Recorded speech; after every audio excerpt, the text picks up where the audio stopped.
Hola, buenos días.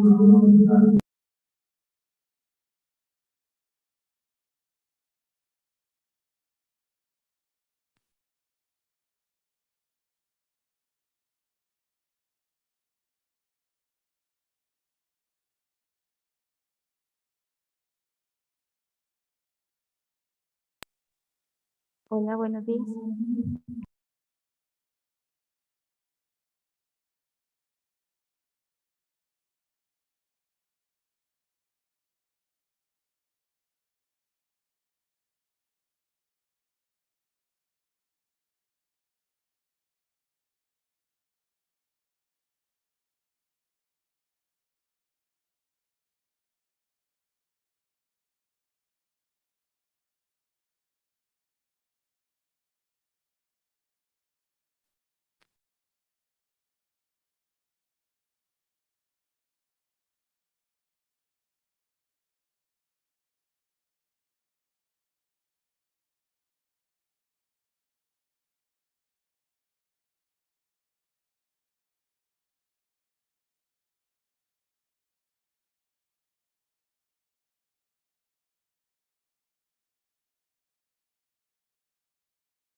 Hola, hola, hola. 1, 2, 3, 1, 2, 3. Patrick, ¿confirmas que escuchas bien, porfa?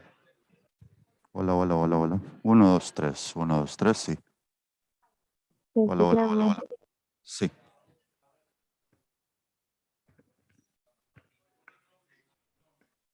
Buenos días a todos. Buenos días, Patri.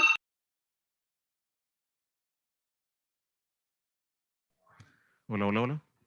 Hola, hola. ¿Se escucha bien? ¿Se escucha? Hola, hola, sí, se escucha muy bien. Hola, ¿se escucha? Can you hear it? Sí, hola, Alan. Hola, escucho bien, escucho bien. Perfecto. Hi, morning, everyone.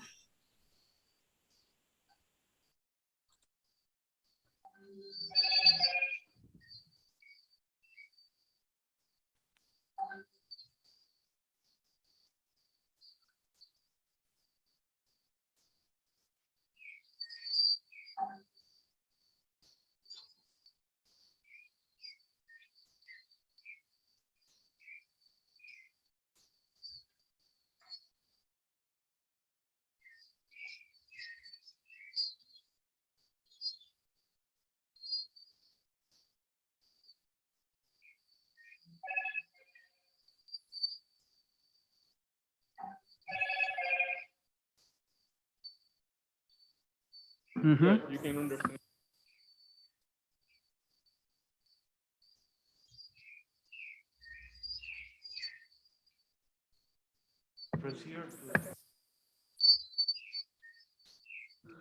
Colegas, vamos a empezar. Well, good morning, everyone. So it's a pleasure to have you all you here. My name is Alan Valverde, and I'm the Dean of the Faculty of Environment and Development here in UCI. We will have this activity both in Spanish, in English. Well, basically Spanglish, that is the word that I manage. Welcome in the name of the Storem project. As many of you know, we will be together these 5 days with a very tight agenda. So this agenda starts tight at this moment. So behind you, you can find some coffee, water, and fruits. So if you want, you can go and take one of these and move to the front because we will not have chance to make a space to drink your coffee. So please go ahead. In the principal table, we have here Dr. Ana Pina, that is the coordinator, the director of this project, Storem project. We also have here Dr. Glauco Quesada, that is the general secretary of UCI. And we have in Zoom Dr. Miguel Calderon Fernandez, who is the representative of the regional campus within UNA University Council. So he will give us some words in a while. After 3 years working in this project, we have a very important progress that we will share during these five days during this session. We also have the chance to know some research and experience of some partners in Italy and France, here in Costa Rica, Colombia, and also Barbados. And we will stay working here in San Jose, but also we will move to Monteverde tomorrow, and then we will go into Sarapiquí, sorry. And then we come back here in San Jose. For open this session, I will ask Ana if you can give us some words and make the open of this session. Thank you very much, Alan. Good morning, everybody. Good morning to everybody that is seated here and to everybody that is following from their own location. This is a meeting that is taking place, and this is the very important news, and I'm quite happy that we are starting again our face-to-face meeting. We know very well that in the last 2 years, it has been a very difficult time for all of us because the pandemic has imposed really an halt to our work. It has imposed an halt to our life, and it has imposed a new working habit. So I'm very happy that we are back in place. We're discussing about our project, discussing about STOREM, discussing about what we can share about our didactic experiences, research experiences, our link to the labor markets related to the important theme of this project, that is sustainable tourism. And we are doing it here in Costa Rica. And I really would like to thank UCI, Alan, and all the equipo of this university for guesting us. I would like to thank UNA, the other Costa Rican partner that is helping, together with UCI, the implementation of this important moment. So here, it's quite, I want to recognize the important activities that we are gonna run in the following days. It's not easy. It's not easy really to conduct a project like this one, because it's a very ambitious project. We've got 2 new master courses. I think Alana is gonna be more detailed on what STOREM is. But STOREM is a very ambitious program, because we've got 2 master courses, we've got existing master courses that they're going to enrich their didactic program.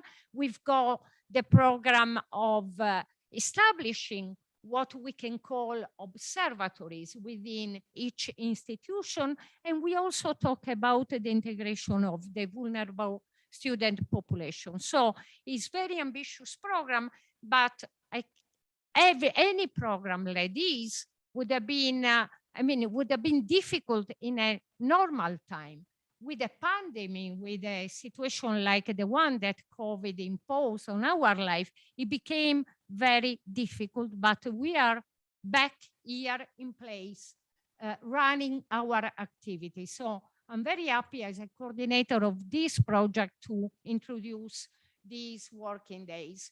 And what we're gonna do is, because we had to adapt to the remaining time of our project, is to put together different types of activity during the same day. So sometimes, if you read the agenda from the outside, perhaps someone can find difficult to follow, but there is, a logic in what we are doing during the following days, because we're gonna talk about the new courses, we're gonna talk about the existing master courses, we're gonna talk about didactic, but we're gonna put it together with research. That's the reason why we're gonna talk about how our didactic activity in a master course can help also the research that we conduct in our academic professional life. But at the same time, since we are talking about masters, we have to link our activity to the labor market. And that's the reason why we've got an agenda that sees the participation of professionals from the different countries. And so different experiences that they're gonna be shared and discussed these days. So the agenda, our agenda is very rich, is very interesting. So I would like just to wish to all of us good work during our future hours. Thank you very much. Thank you, Ana.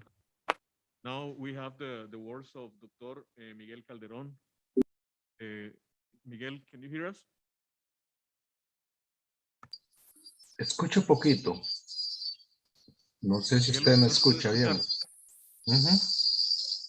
¿Usted me escucha bien?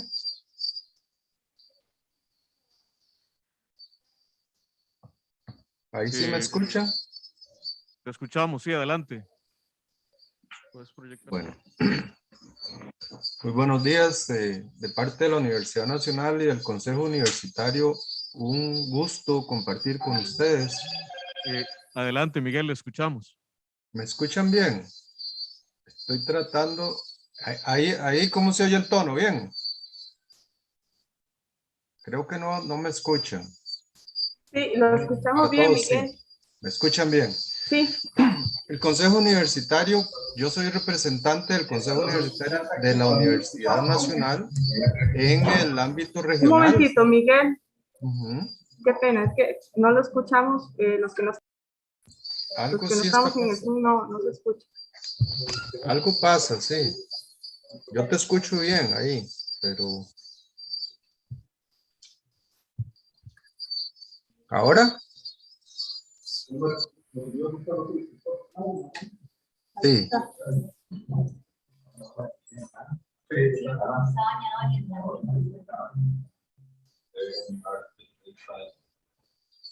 ¿Aló? ¿Ahora sí? No se escucha, ¿verdad? No. Don Miguel, estamos haciendo una pruebita aquí para ver si le escuchamos mejor. Un segundo. Sí, está bien. Me avisan nada más.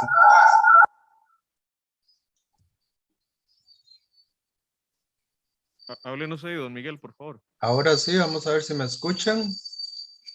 Escuchamos muy Vamos. bajito. Vamos a hacer un ajuste aquí en el sonido. Ya le volvemos a avisar.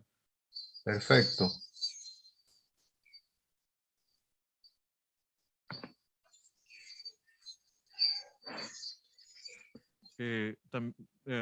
We also have here doctora Dorian Chavarría. Dorian, ¿usted nos escucha bien? ¿Nos puede hablar? Sí, buenos días. Sí, yo les escucho perfectamente. No sé ustedes si me escuchan. Sí, le escuchamos muy bien. A don Miguel no le escuchamos muy bien ahorita.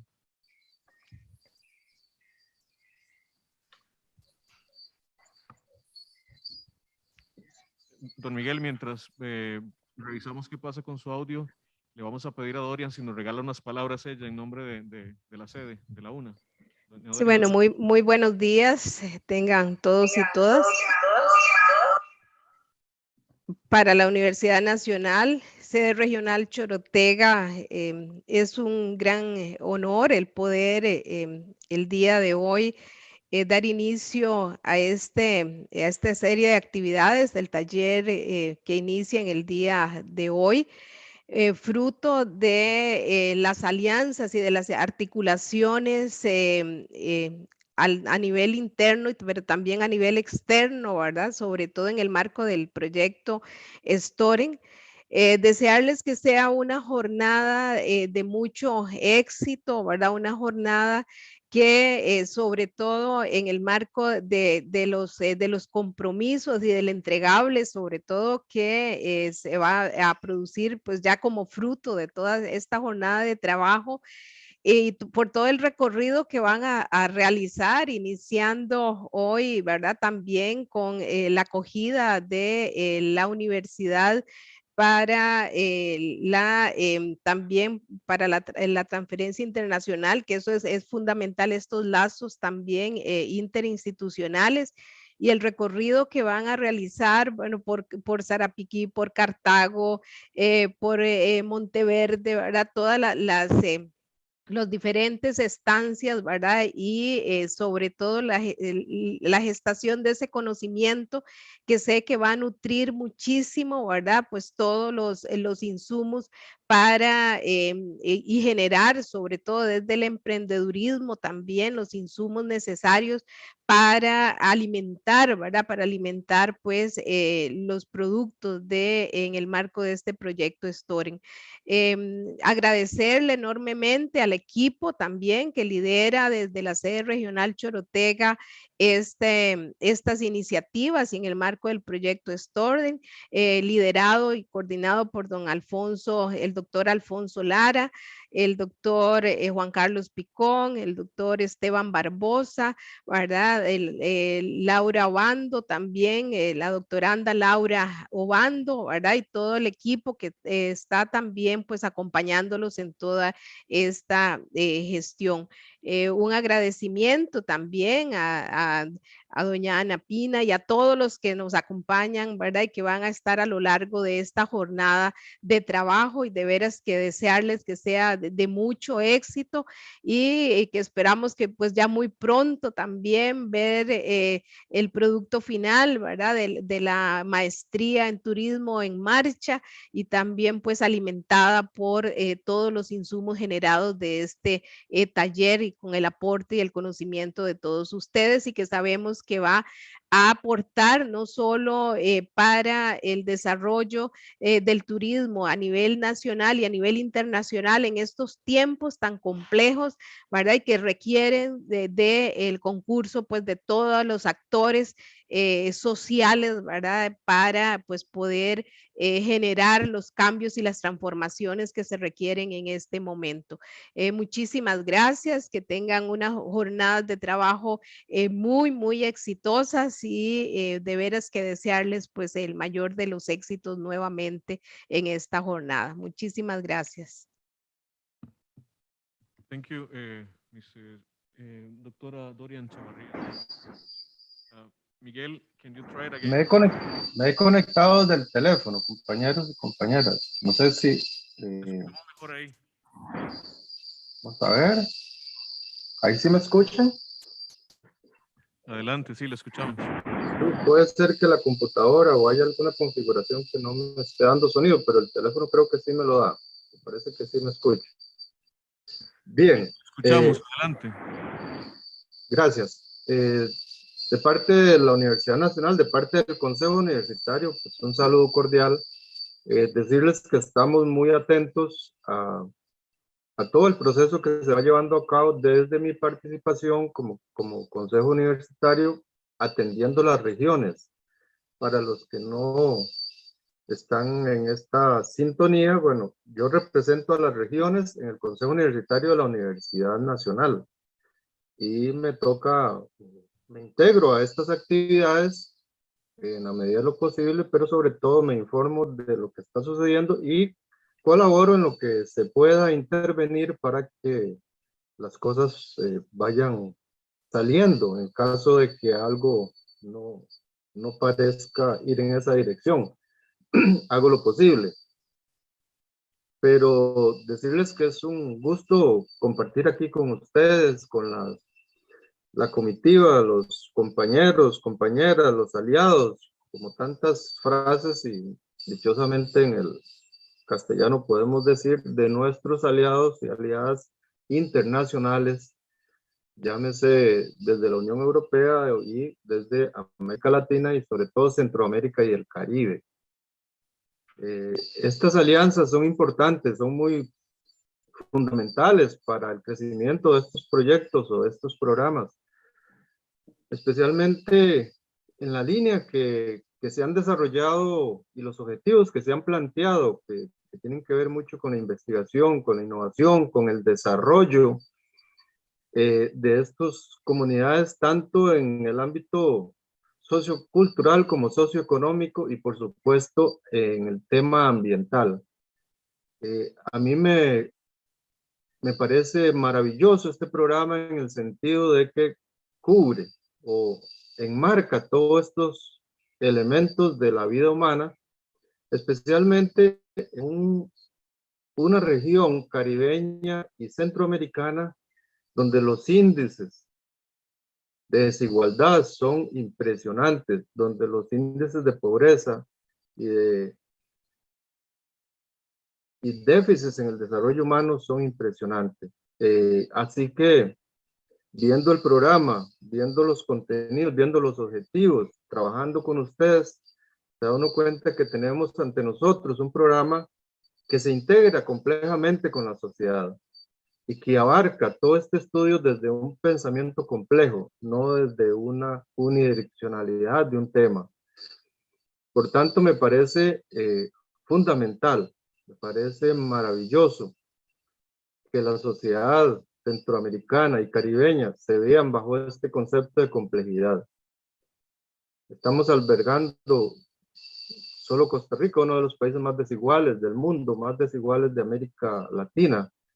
Y no quisiera hacer un repaso por los demás países, pero sabemos que la pobreza, la desigualdad, la inequidad son temas que están llegando profundamente a las poblaciones. y que han estado ahí permanentemente durante muchas décadas. Y que el estudio de todo este fenómeno mesoamericano, de toda esta propuesta de turismo sostenible, de esta propuesta de pensamiento sobre nuestras sociedades y nuestras culturas, nos llenan por lo menos de esperanza, de tener escenarios de discusión, de tener maestría como la que se está proponiendo en una discusión de estas temáticas y sobre todo entendernos como una comunidad albergada bajo un concepto que el SICA ha propuesto, que debemos innovar, debemos investigar el sistema de integración centroamericana y del Caribe. En este caso, República Dominicana, que ha estado más integrada a nosotros que a otros países, de los cuales estaríamos esperando que Centroamérica y el Caribe tengan unicidad en ese sentido, todo el Caribe. Con los que más relacionamos, sabemos que es el República Dominicana, pero en todo caso es una propuesta de seguir avanzando en algo que muy importante, que reúne todo esto y esta discusión nos lleva al rescate, a la exigencia,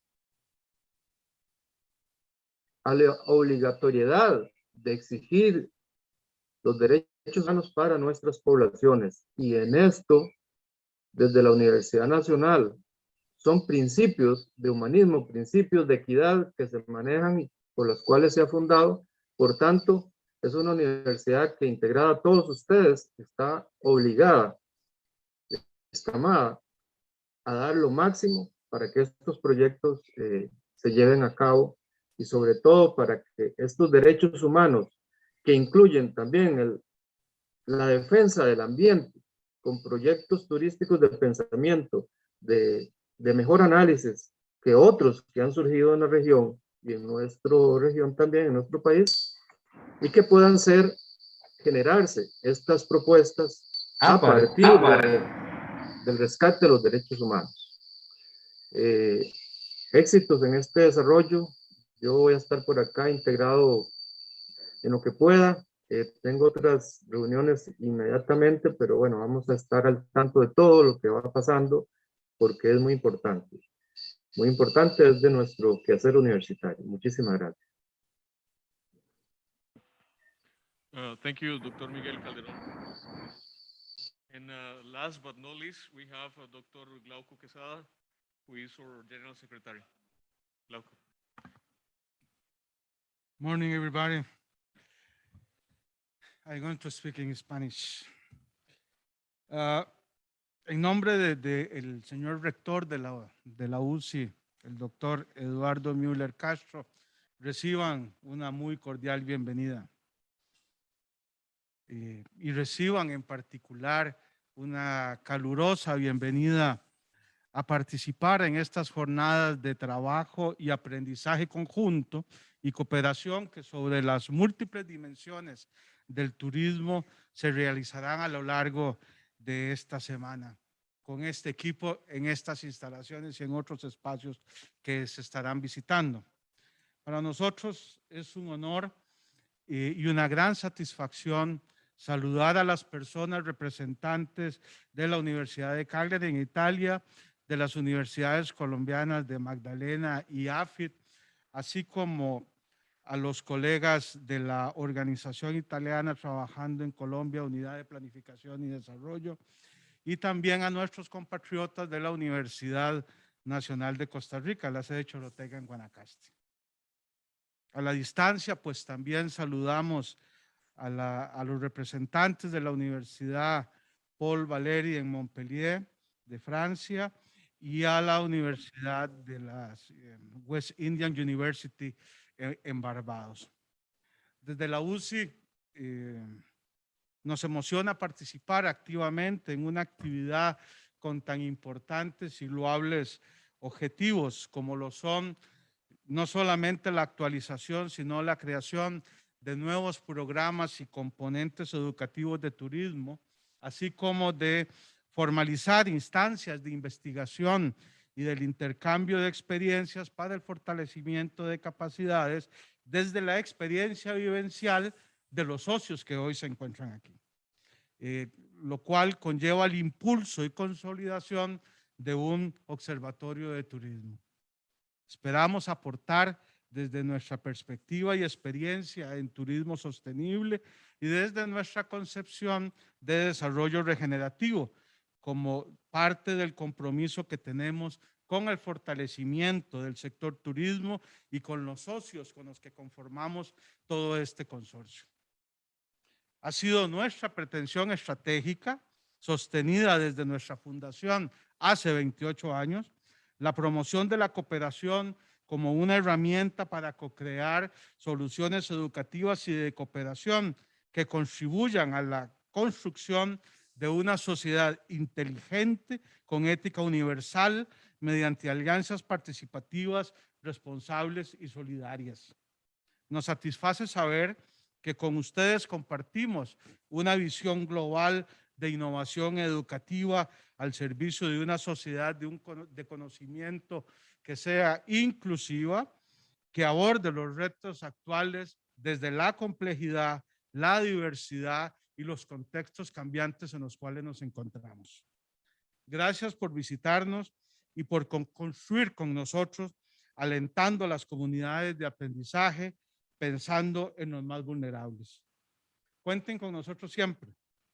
Consideren a la UCI su casa. Muchas gracias. Gracias.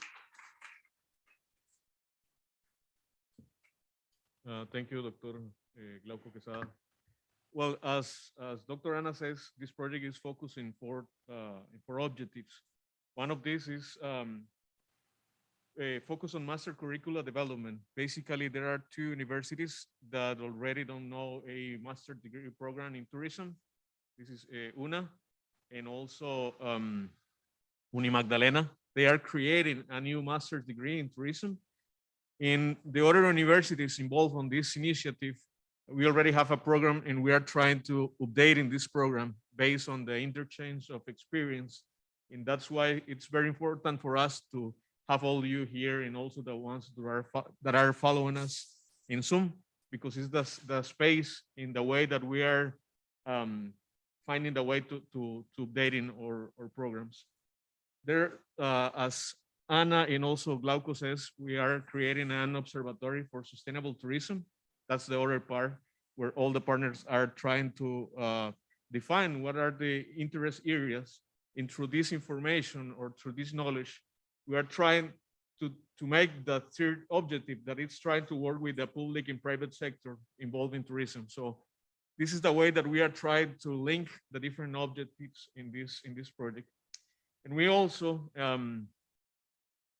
well, there's another objective that it's focused on in the integration of displacement populations, the one that are suffering context conditions that I will say this in Spanish because it's very hard. Personas desplazadas que no tienen las condiciones para estudiar en nuestros programas. Esa es otra parte importante que están haciendo los colegas de la unidad de planificación y desarrollo. Well, those are the 4 objectives of this project. But for these 5 days, we are looking for 3 objectives. One is to validation of the new courses and programs. Through this process, we will see what each partner has created till now, what are the proposals, and through this interaction, we will give feedback to all the partners in order to strengthen their programs. We also have different meetings with professionals, and also we try to interchange experience and knowledge with professionals, both public and private sector. So in Monteverde, here through Zoom, we will know experience of people that are working in tourism topics that are interesting for all of us. And the third objective, it's try to know what are the research and that are linked with our topics. We're looking here to strengthen the capacities of Latin American and Caribbean partners in order to of interest according to new programs and courses. That's basically what we are looking through these five days. Sorry for the Spanglish. I know that it's very hard to understand, but we'll do it. Estamos tratando de hacerlo mejor con eso. Well, now we are starting sharing some experience with partners of our countries. We will start today with Italian partners. And before I start with this, I will read the agenda, but before that, we will have an introduction of the project. Dr. Ana Pina will do this, basically explaining the concept of the project, but principally talking about the general progress on it. Then we will have 4 lectures. The first one is lecture of Sas Venas, that is a music thematic hotel case. Antonio Diego Are we will share his experience with us. Then we have the lecture of Colditeri agroecotourism case. Elisabetta Secchi, we will share his experience with us. Then we will have the chance to make questions to these 2 cases. And then we have a didactic activity and research within the course of Sustainable and Tourism Development. This is the Master of Monitoring and Management of Sustainable Tourism. Carla Masida from Unica, we will share the experience that we take as base of our updating process in master's degree program. And at last, in this morning, we will have the presentation of the coordinator of the Master in Management and Monitoring of Sustainable Tourism, Cynthia Desi, from University of Calgary. That's basically of morning. And then we will have the lunch, and we have some new activities of the afternoon, basically presenting new master's programs in the case of UCI. And also we have EAFIT, Barbados, and we also have Rafael Pachi that is with us here in San Jose, and he will talk about sustainable tourism and regional development linking with the masters at University of Calgary. This is the agenda for today. So we will start right now with Anna's presentation. Okay.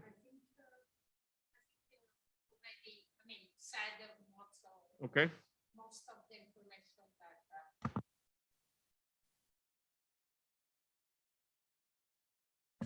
Thank you very much, Alan.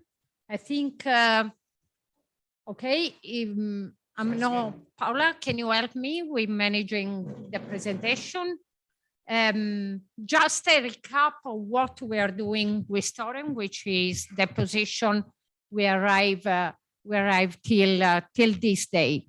I think I'm gonna be quite fast because Alan already introduced most of the content. So as you know, Paula, you can proceed. Who's got the presentation? I think Alan. Okay, thank you. So we've got our 4 objectives. If you can, we already introduced this one. We've got the new master degrees. We've got as a second objective the fact that we have to offer and to exchange on a model of interaction between universities and the labor market, and so the social economic actors. As a third objective, we already mentioned the institution of observatories, which are a moment in which at this institution, all the people involved in the master, they're gonna think about how to raise awareness on the issues which are the topic of the master courses in order to have an offer that is linked to the needs of the territories. And the 4th objective, that is the inclusion of the vulnerable student population. If you can go on the other, just I would like to recap with you on the activities that are still to be done to complete our project by its end. That I would like to remind you that we obtain an extension. We ask and we obtain an extension of 1 year, and so Storem project is gonna be finished by November of this year, end of October, beginning of November of this year. So what we are doing now, we are organizing some meetings like the one we are here now, in which we combine different activities, because in the original project, these activities were separated in different meetings. And so what we are doing now is to put together some activities which are linked to the work package number 2, that is training for tourism professional. This is one activity that had to be readapted because the master courses, they are not still in place. The master courses, they're not still in place, so it's quite difficult to have activities of training for tourism professionals. So since the adaptation, we are proposing a meeting sharing experiences with people that are already working in our society in the field of tourism, thinking about the way they interpret and they give a value to the word sustainability. And this is something that we are going to develop this morning, as Alan said, and also in the following days, meeting the experience of the Costa Rica country. So then we are completing we are completing an activity that is the one capacity building, in which the activity that we started in Colombia in November, and we are concluding now, in which we are discussing the different courses. In this meeting, we are going to discuss the single courses of the master that are already in place, while in November, we extensively discuss the new master courses to be implemented in Uni Magdalena and Atuna. And during these days, we are also linked in the activity linked to D4.6, that is EU professors visiting EU partner countries in order to exchange not only on the way our master course in Europe do function, but also on the way master courses help research, because we know very well that the master is an important step at every academic institution. The master course is the first step for people to acquire knowledge, to be completed, to start a research, accumulation knowledge of how to do research. So we know that a master course is going to have different outcomes for the students that are involved. One is to become a professional in the field of tourism and sustainable tourism, but also it can mean to get interested in the academic activity in researching on this field.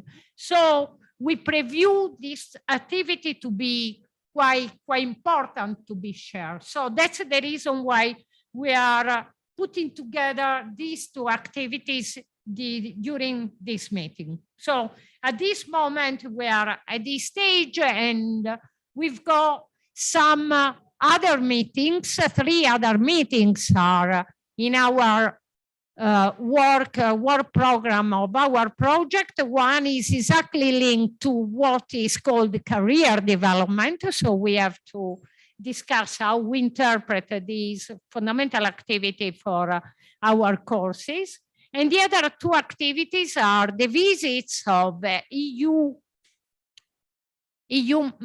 partner countries, the people that are involved in the master, the people that are involved in STOREM project. We visit our university so that to have, let's say, the other side of the coin and see what happens in Europe when we run our master courses. For this reason, today we involve people from Cagliari that they are gonna talk extensively, present our activities in Cagliari, and then in the following day we're going to have the inclusion, also the participation of the University of Montpellier.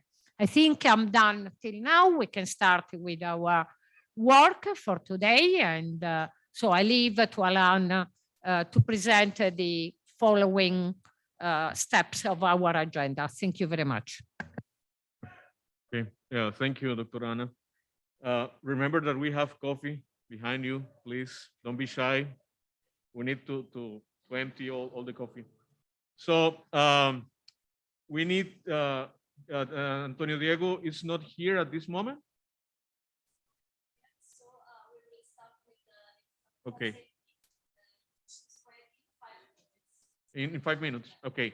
So we will have a 5-minute rest in order to take coffee and yeah, strengthen your muscles. Yep. So 5 minutes and we will come back.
Ok.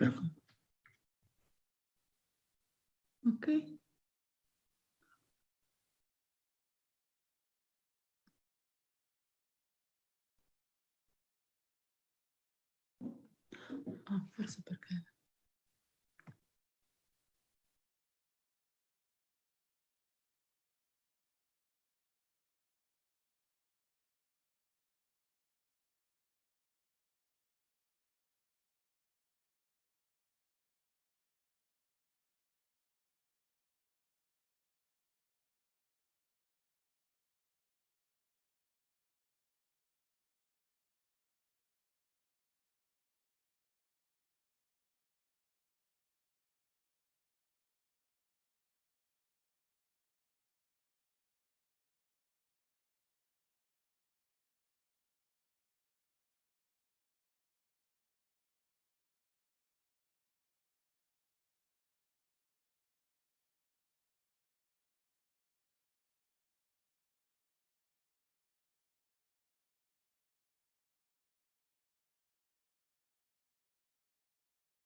Well, we will continue with this activity. We will have the lecture of Coldiretti, agriculturism case with Elisabetta Secchi.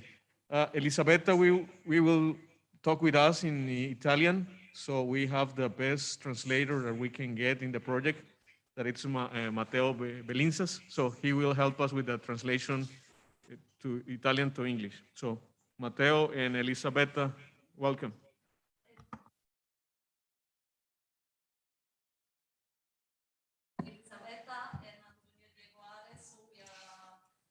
Yeah, just a little introduction so that we put in a context the fact that we involve these two tourism professionals to these meetings. I would like just to stress why we choose these two experiences, why we think that is valuable for our project and for our partners. First of all, I would like to thank them for their participation.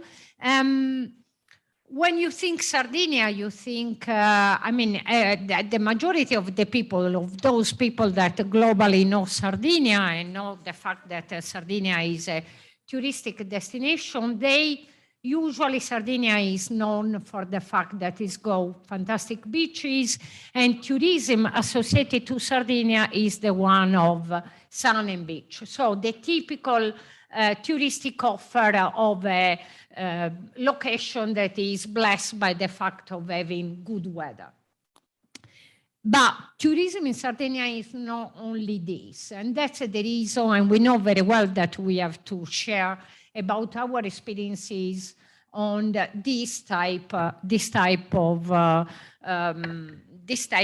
other offer. So in Sardinia, what Elisabetta and Diego are doing is exactly offering two different ways of offering a touristic destination.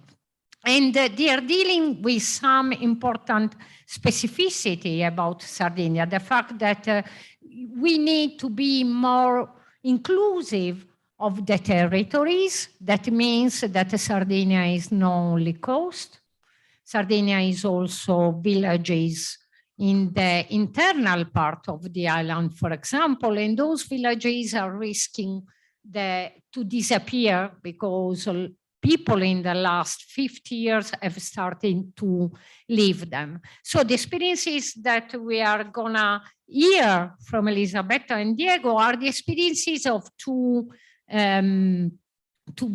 business people that are thinking about how to link tourism to other activities.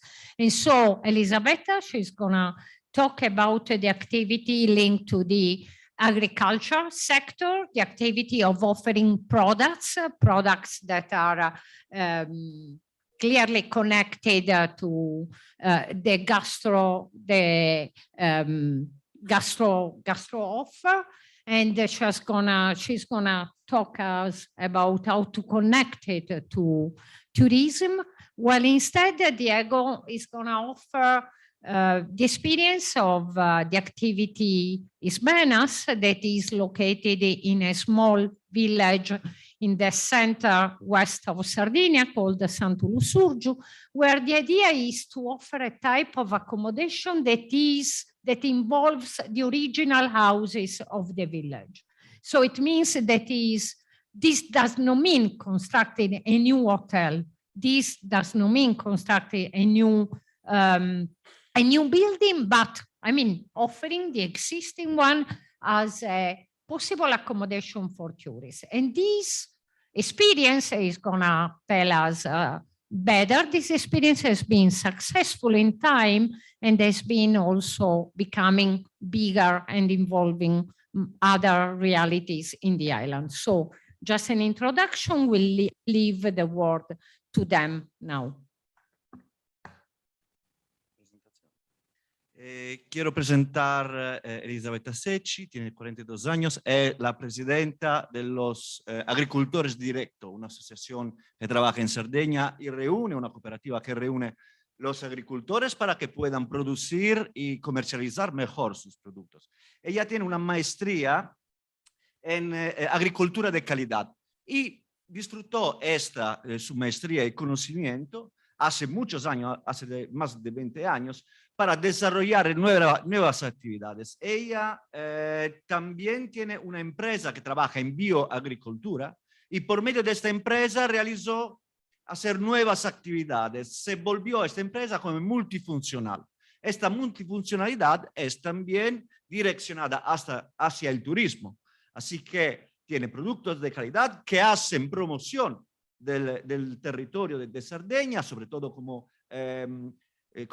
las aceitunas, el aceite de oliva, etcétera, que son productos tradicionales y muy identitarios de Cerdeña, y por medio de eso, con esta multifuncionalidad, también promueve nuevas actividades de turismo en su hacienda. Y pues voy a dar la palabra a Elisabetta Secci. Buongiorno a tutti, vi ringrazio per l'ospitalità. Sono molto emozionata per questo invito che mi vede a rappresentare la mia isola, la Sardegna, le mie donne di Sardegna, visto che in questo caso rappresento le donne imprenditrici sarde nel mondo dell'agricoltura. Sì, prego. Muchas gracias, está muy feliz y emocionada de estar aquí. Ella está también feliz de representar esa clase de agricultura y sobre todo las mujeres que se ocupan de este sector. Voglio portarvi la mia esperienza personale nel campo dell'agricoltura, un'agricoltura che in Italia va sempre più verso l'innovazione e verso le aziende in rosa. Quiere proporcionar su experiencia acerca de la innovación de esa tipología de actividades y sobre todo el hecho de que estas nuevas actividades se van volviendo más y más hacia las mujeres, entonces promocionando también los derechos de las mujeres. Allora, io nasco come imprenditrice agricola solo 7 anni fa, perché per volere di mia madre, che era già una donna imprenditrice 20 anni fa, ma solo 7 anni fa abbiamo avuto questo importante passaggio generazionale nella mia impresa.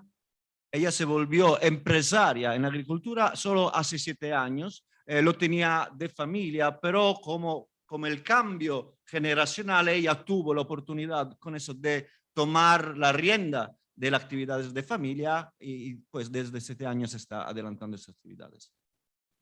In Italia, grazie a un contributo regionale, ho avuto la possibilità di prendere un sostegno di primo insediamento in agricoltura, pari a una cifra di 35.000 euro. Gracias a contribuciones, financiaciones a nivel regional, ella tuvo la oportunidad de tener 35.000 euros, pues una suma pequeña, para comenzar esas actividades. Come giovane imprenditrice nella fascia entro i 40 anni. Come joven empresaria en la età de 30 y 40 años. 35. Ho stravolto l'azienda di famiglia. La nostra azienda si occupava solo di produzione extravergine di olio d'oliva biologico e da circa 7 anni ho iniziato a convertire e a prendere un'altra direzione, cioè quella multifunzionale. Ella modificó totalmente el manejo de la hacienda. Esta hacienda solo se ocupaba de aceite de oliva, mientras que ahora con su trabajo se actúa también con mucha multifuncionalidad. La multifunzionalità è arrivata grazie a una legge di orientamento del 2000 voluta fortemente da Coldiretti, che è l'associazione di categoria che rappresento.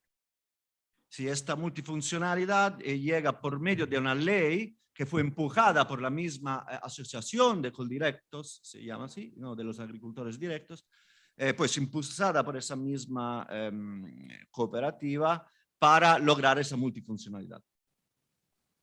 Quindi ho iniziato a diversificare oltre alla produzione primaria, quindi essendo una giovane agricoltrice, quindi alla produzione di olio extravergine di oliva, ho iniziato a coltivare ortaggi in agricoltura biologica in pieno campo e scusami, vai.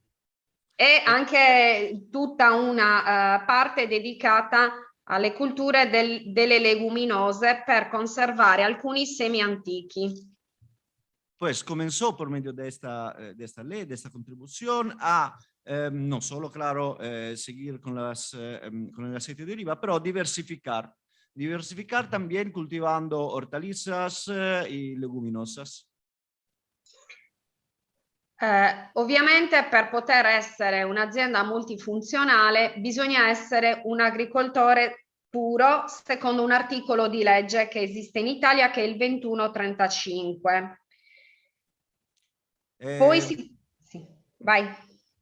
No, el hecho es que para ser multifuncional, con esta ley ella necesitaba ser por fuerza una agricultora, porque hay una ley que impone esa calidad para tener los beneficios luego.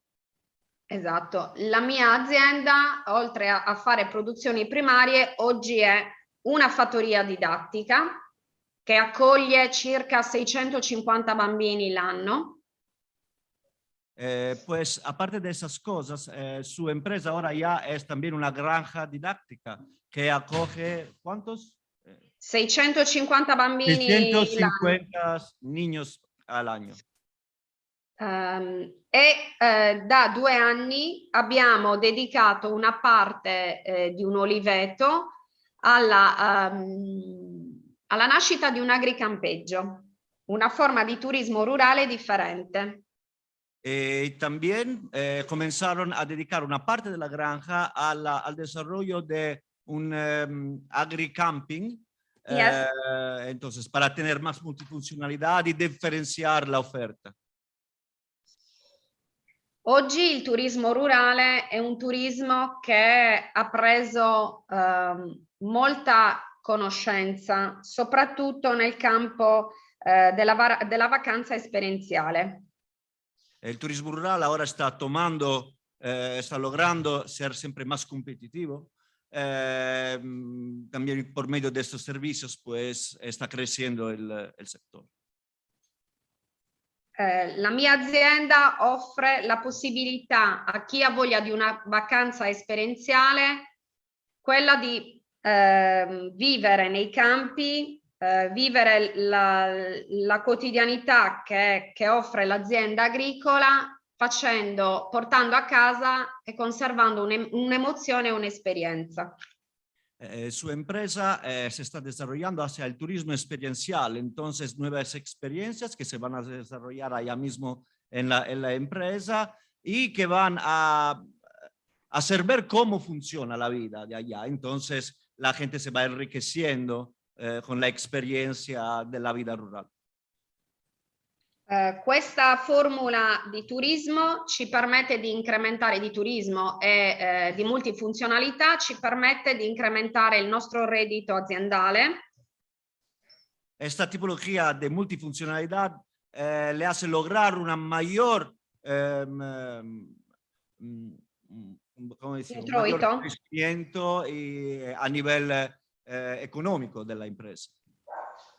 E questa è la formula vincente perché siamo consapevoli che di agricoltura tradizionale non è più possibile vivere.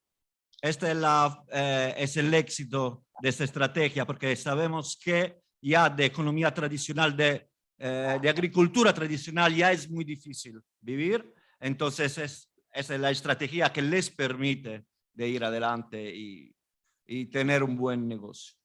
Perché ovviamente adesso con i cambi climatici, con anche al problema dovuto alla pandemia, ovviamente ci siamo trovati a vivere una condizione che purtroppo non poteva consentirci di ricavare economia soltanto dal settore che magari era solo quello primario o solo quello turistico. Quindi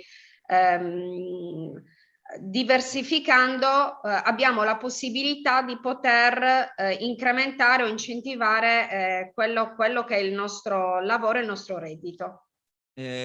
Ahora, también por el hecho de que hay los cambios climáticos y también la crisis por el COVID-19, ella sabe muy bien que el sector primario no constituye en sí mismo una actividad económica que pueda alcanzar un buen vivir. Entonces, solo diferenciando y aplicando esas nuevas estrategias se puede conseguir éxito. Quindi questa formula vincente ci ha permesso di vivere questa condizione. Oggi in Italia l'impresa agricola è un'impresa che non punta ad essere la classica impresa tradizionale, ma punta a un'impresa sempre più green, sempre più innovativa, sempre più sostenibile. Ahora en toda Italia las nuevas políticas del sector de la agricultura es volverse más verdes, más innovadoras y multifuncionales. Por esto, por el hecho de que la crisis a nivel rural es muy extensa. Quindi con grande orgoglio, pur vivendo in un'isola che a volte ci riteniamo anche un po' isolati rispetto al resto dell'Italia, posso considerare la mia tendenza in agricoltura quella giusta e corretta. È il futuro in agricoltura, la Sardegna, il futuro della Sardegna è agricoltura e turismo, e quindi su questo sto puntando e su questo spendo le mie energie. Ella es muy orgullosa del éxito que tuvo su empresa, sobre todo por el hecho de que viviendo en una isla, el aislamiento se siente también por el hecho de que tenemos más dificultades, por ejemplo, para la comercialización. Entonces, también a nivel rural, la agricultura tiene también esta desventaja. Entonces, ella dice que la solución mejor y el éxito que ella tuvo es la multifuncionalidad en sí, porque la agricultura en sí misma no puede aguantar, entonces se necesita diferenciar, y para ella el futuro es la agricoltura y el turismo juntos. Io rimango a disposizione per qualsiasi vostra domanda o curiosità, seguirò i lavori con assoluto interesse. Ringrazio veramente per l'opportunità che mi è stata concessa stamattina. Ella está a su disposición para cualquier pregunta. Va a seguir con nosotros el workshop, la conferencia, y les agradece la oportunidad que le dieron para presentarse y presentar su actividad. Grazie. Grazie Matteo. Gracias. Gracias a te.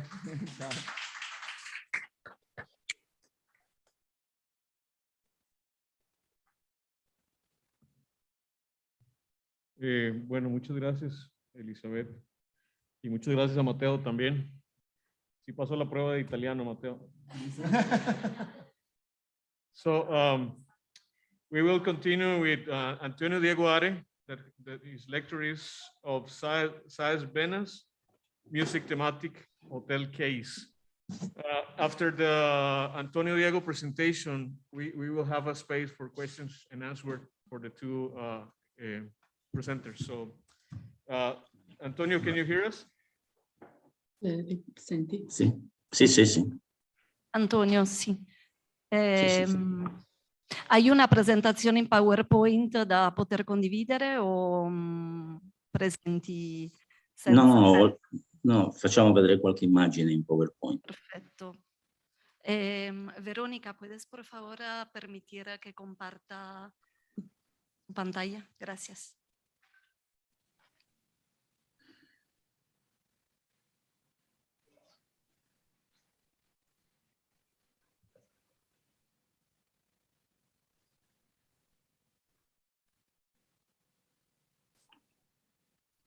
Si può iniziare, Paola?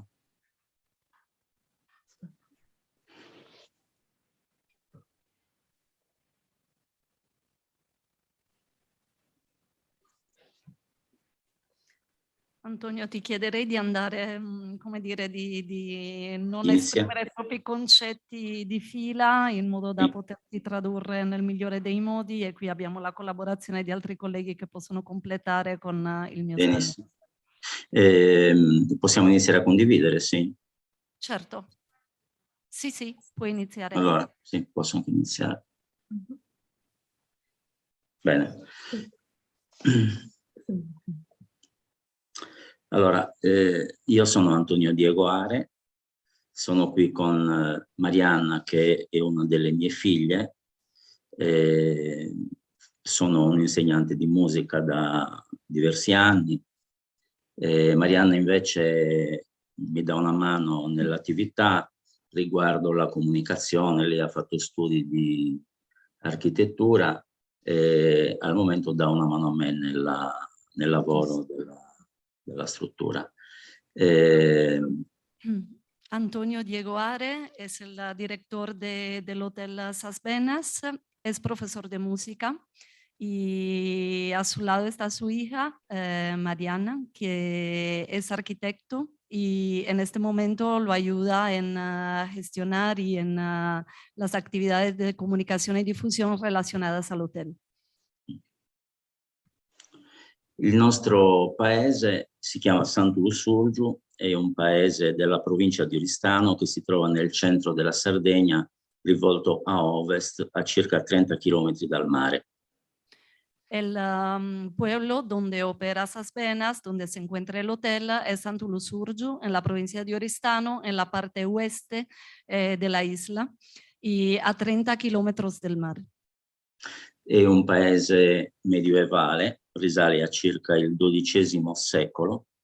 L'attività principale in questo paese, le attività principali sono legate all'allevamento del bestiame, soprattutto bovino, ma anche ovino.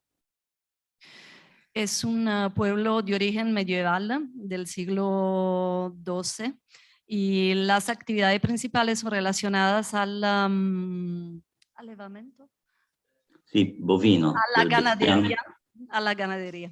Sì, sì. Grazie.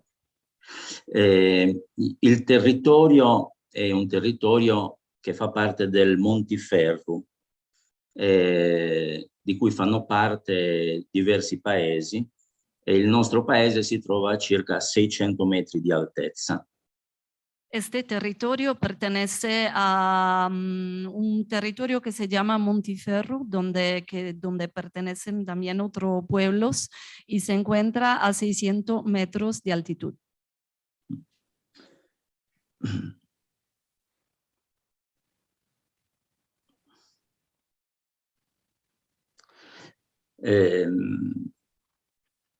In questo territorio sono state portate avanti diverse azioni che hanno riguardato anche alcune attività molto particolari, non ultima quella che riguarda l'allevamento del bue rosso e di conseguenza la produzione del formaggio Casizolu, che sono diventati prodotti garantiti da Slow Food, sono presidi Slow Food.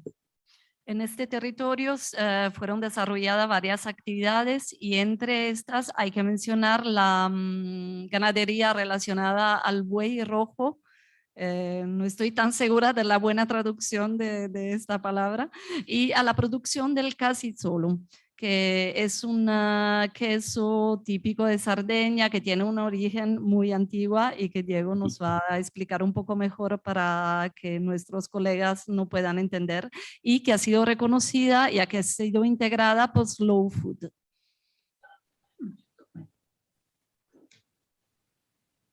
Il nostro territorio ultimamente è stato devastato da un grande incendio e quindi soffriremo per almeno 20 anni la distruzione di tutto il Montiferru.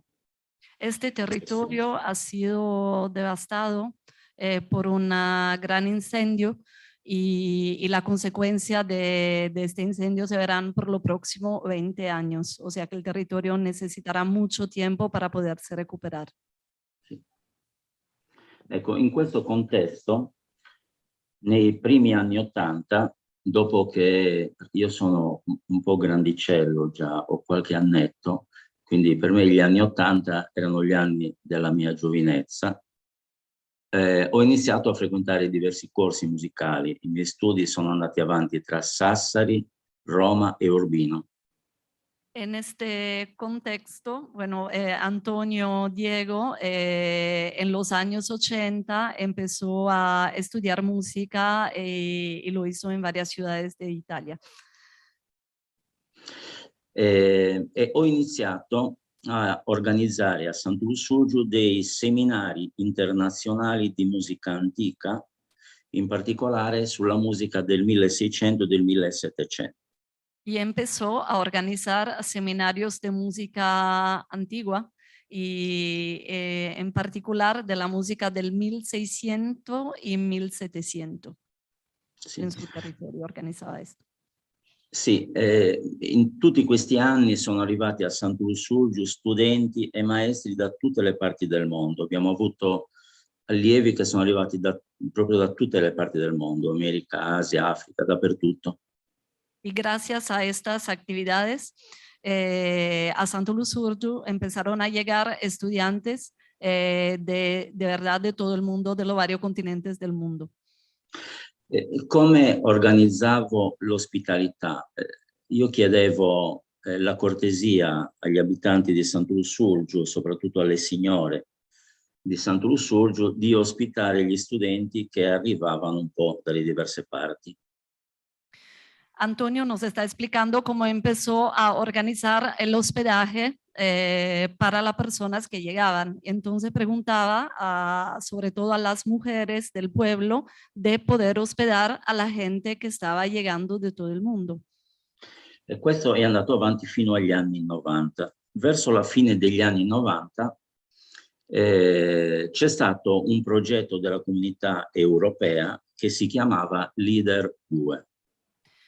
Todo esto de forma espontánea se ha hecho hasta los finales de los años 90. Después, gracias a un programa que se llama Leader 2 de la Unión Europea, me imagino che hubo un gran cambio. Giusto, Diego? Sì, esattamente così. All'interno di questo progetto Leader 2 era prevista un'azione che riguardava la ristrutturazione delle case del centro storico. Gracias a este programa Leader 2 se podían hacer trabajos de restauración, de recuperación de las antiguas casas del barrio storico. Sono riuscito a coinvolgere i proprietari di 4 belle case nel centro storico che hanno avuto il finanziamento per una ristrutturazione che avesse come base il riutilizzo per fini turistici.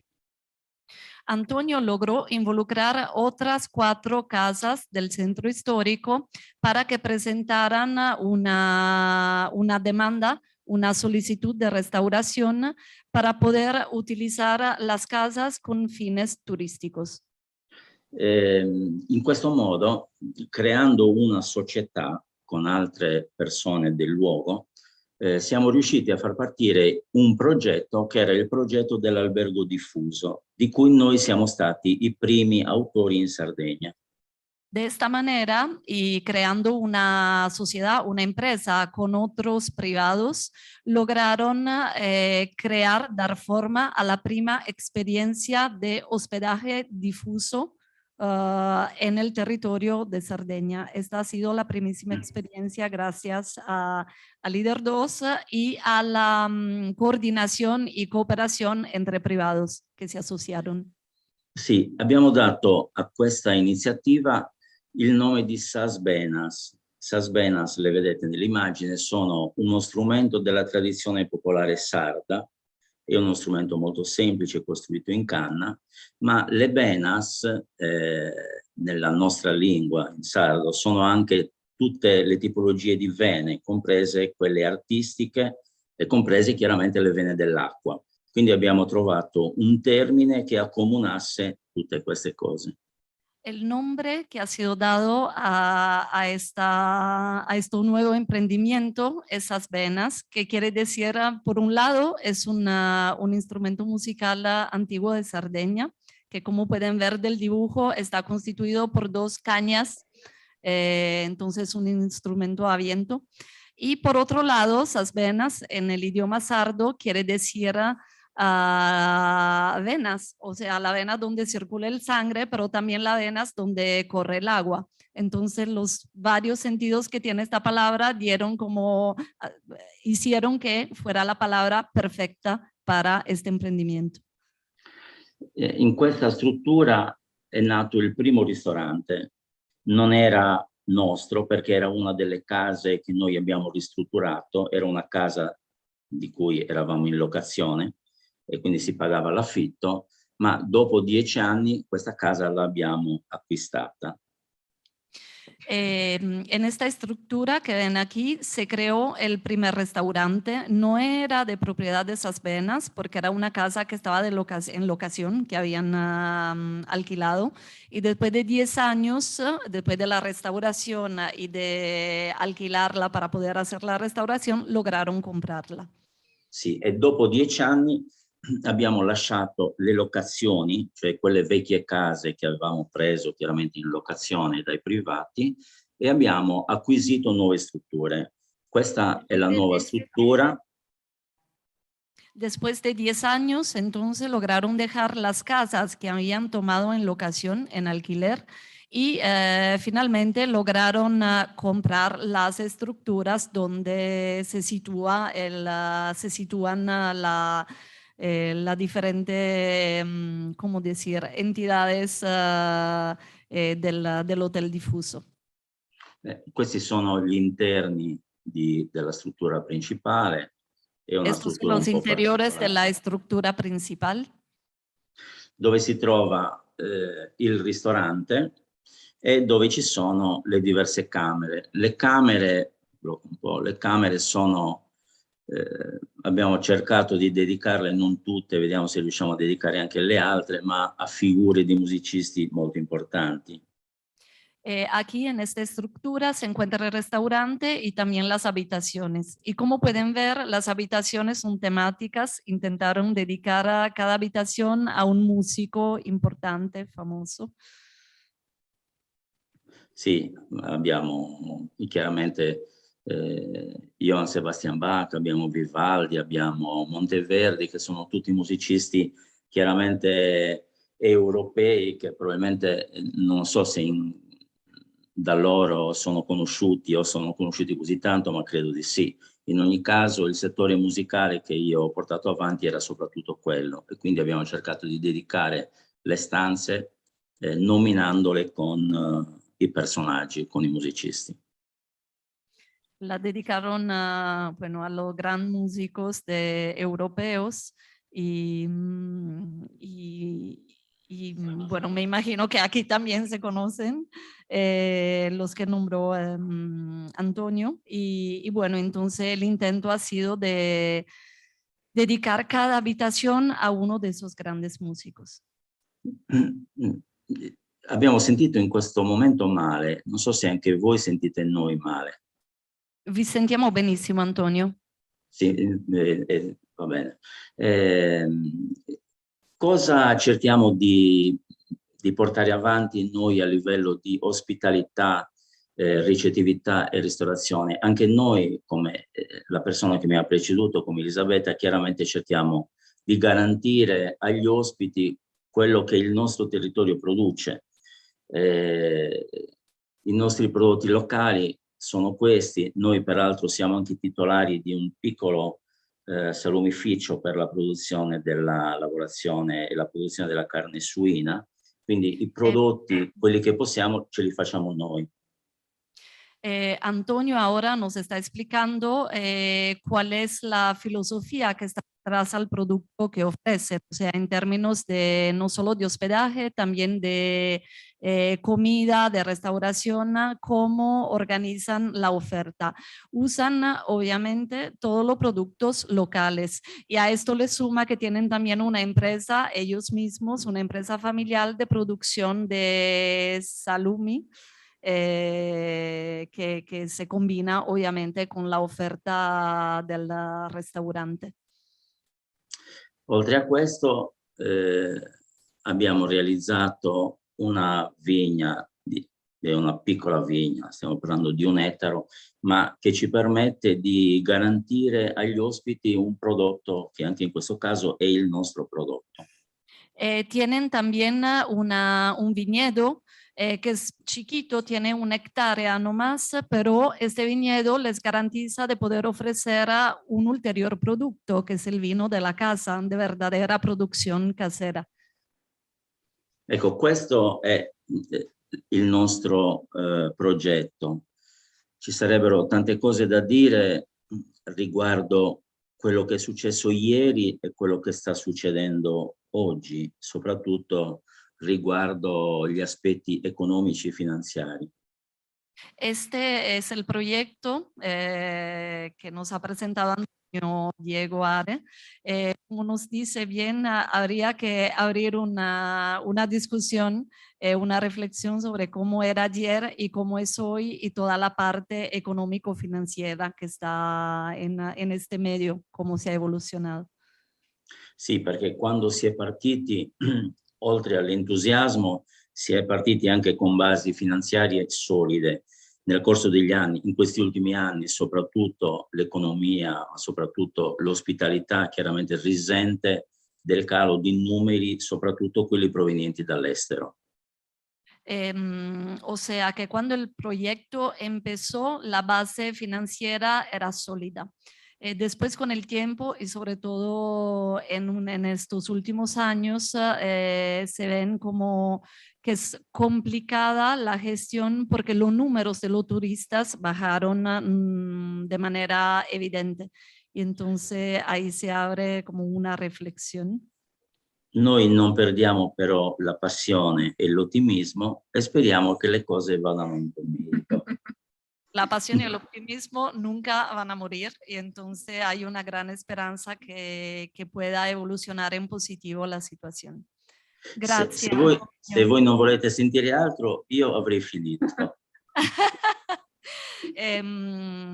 Adesso ci sarà un momento di scambio con i nostri partecipanti, quindi se c'è qualcuno che vuole fare delle domande sulle 2 esperienze, diamo la possibilità a te di rispondere. Sto spiegando, Antonio. La condivisione.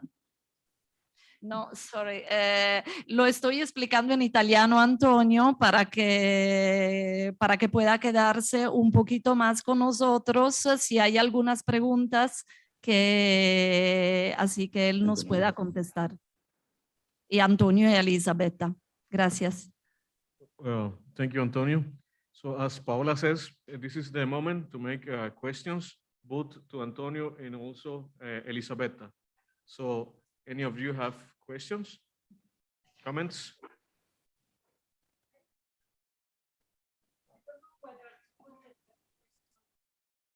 In English, I mean, I use this language. You can put it in English. Okay.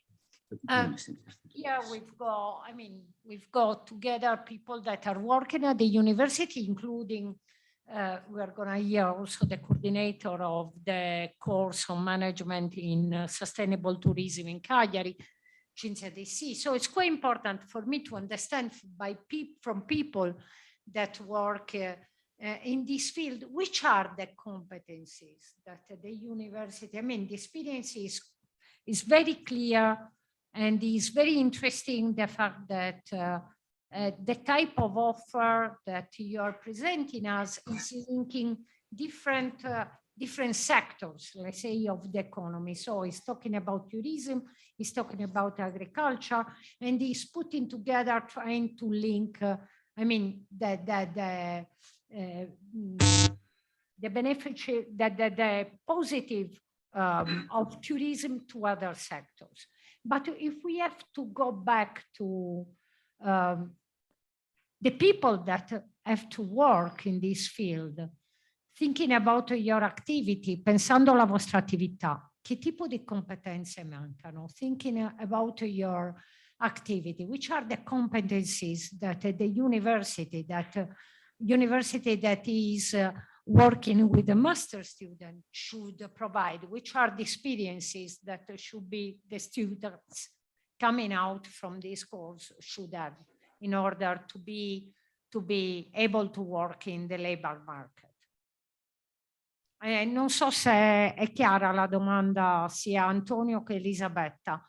Sto chiedendo appunto di parlarci un attimo di quelle che sono i legami tra le vostre attività e quelle che sono le competenze necessarie per lavorare nel campo del turismo sostenibile, pensando anche al fatto che le università stanno lavorando in questo ambito.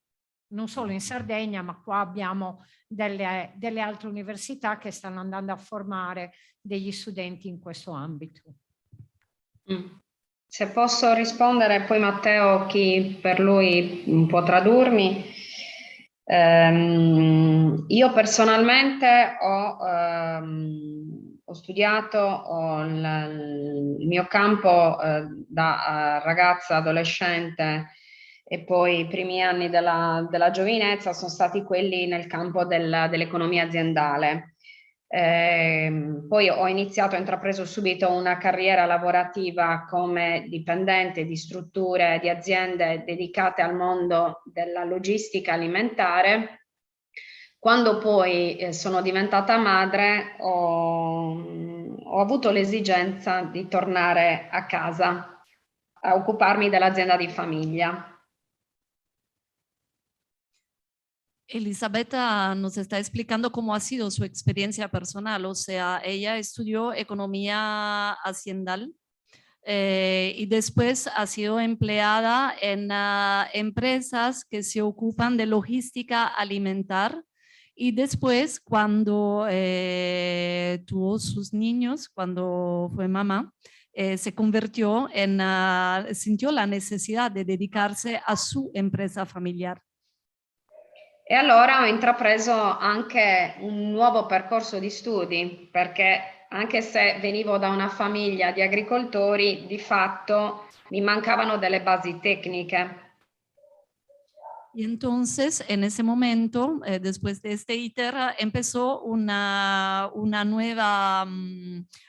nuevo tipo de estudios, porque aunque ella venía de una familia de agricultores, igual necesitaba completar la base de formación y de conocimiento para poder operar en este sector. Sono diventata perito agrario a 37 anni. Entonces logró estudiar y obtener el título de perito agrario a 37 años. Quindi vale la regola che non si finisce mai di imparare e di studiare. Entonces la regla que nunca terminamos de aprender y de estudiar es más que nunca verdadera en este caso. E quindi questo sicuramente ha favorito e mi ha aiutato anche nel mio processo imprenditoriale. Y todo esto favoreció y ayudó en el proceso personal de Elisabetta de emprendimiento. Spero di aver risposto alla domanda. Grazie Elisabetta. Prego. Antonio? Dunque, qui le cose,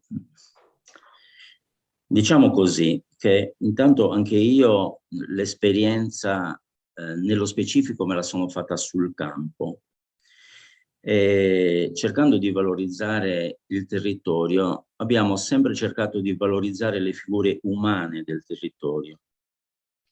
Le figure umane del... Sí. En el caso de Antonio también, como Elisabetta, la experiencia, o sea, las competencias que pusieron valorar y usar para el emprendimiento que hacen, la hizo en el campo. Y puede decir que es muy importante valorar la parte humana de las personas que trabajan en un contexto. Quindi abbiamo cercato di, come dire, far lavorare sempre le persone del nostro vicinato. I nostri dipendenti sono sempre stati i nostri compaesani e le competenze specifiche chiaramente non erano competenze esattamente attinenti al campo del nostro lavoro. Entonces la ética que ellos eligieron era la de hacer trabajar la gente del vecindario, del mismo pueblo. Entonces, desde el punto de vista de competencias, no necesariamente o bueno, muy raramente eran competencias muy específicas relacionadas con el tipo de trabajo que tenían que hacer. Nel corso del tempo chiaramente poi abbiamo avuto l'occasione di conoscere delle persone che ci hanno sostenuto, ci hanno aiutato nella crescita anche professionale. En el tiempo tuvieron la suerte de encontrar a personas que los ayudaron a crecer profesionalmente. Se dovessimo parlare delle professionalità che mancano oggi a noi, la prima professionalità di cui viene fatta richiesta dagli ospiti è chiaramente la lingua. Le lingue sono necessarie e noi abbiamo necessità di persone che sempre più siano in grado di parlare più lingue. Si pasamos a la reflexión de qué tipo de perfil falta en este momento en la estructura, en el emprendimiento turístico y de Antonio, seguramente son las personas que hablan idiomas extranjeros. Y ese es uno de los elementos que no pueden faltar en este momento en un emprendimiento de este tipo, que puedan hablar varios idiomas. Sì, per quanto riguarda invece altre competenze che sono richieste, dovrebbero essere richieste e che comunque dovrebbero fare da contorno a progetti come il nostro, avrebbero necessità di un sostegno sinceramente non soltanto dell'università, con la quale peraltro io ho avuto modo di collaborare perché ho conosciuto diverse persone che poi hanno anche sostenuto il progetto, ma anche gli enti locali dovrebbero sapere che cosa succede nel territorio. Si después queremos analizar otro tipo de competencias, esta competencia no pueden venir solo del ambiente académico, con quien Antonio ya tuvo ocasión de colaborar en el pasado, sino también con las instituciones locales que tienen que ser informadas y saber qué está pasando en el territorio. Sì, perché è tutto il contesto territoriale che ha necessità di competenze, ma le competenze intanto si devono conoscere, cioè bisogna avere a che fare con persone che mettono a disposizione anche le competenze e quindi spesso sono gli enti che dovrebbero avvicinarsi e verificare quali sono le necessità delle aziende.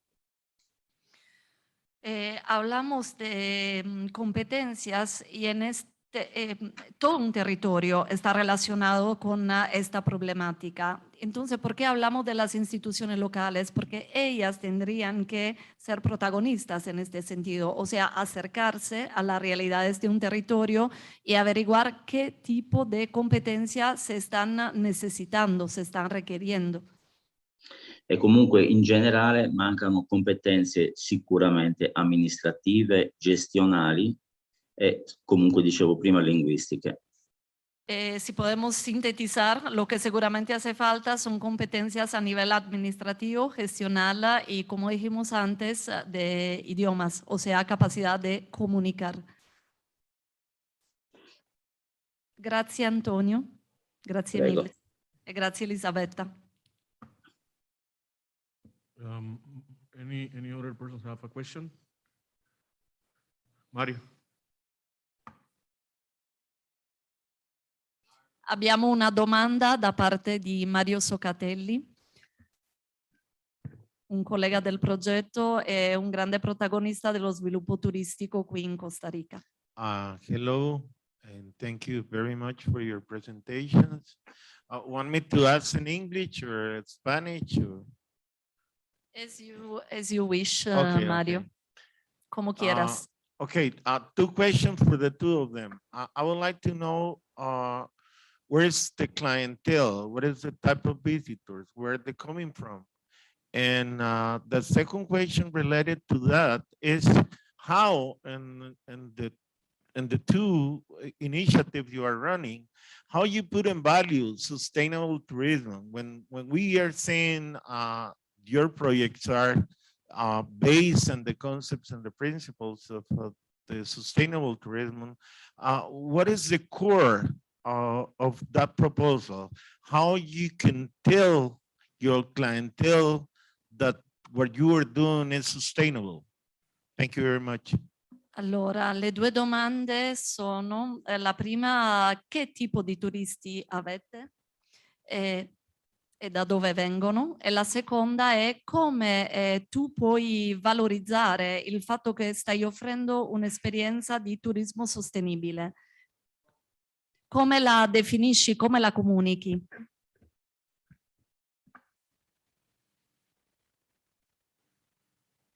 Inizio io, Diego? Sì, vai Elisabetta. Allora, che tipo di turisti ospito? Ovviamente la forma del turismo da campeggio, da camper, predilige il turista nord europeo. Paola, traduci tu? Sì. Okay. El tipo de turismo de Camper, agricampeggio. caravan, que es el producto que ofrece Elisabetta, es un turista, podemos decir casi completamente nord europeo. Nord europeo, valorizzo la mia impresa perché le piazzole sono sistemate sotto un uliveto centenario. La segunda pregunta, ¿cómo valora los elementos de sostenibilidad?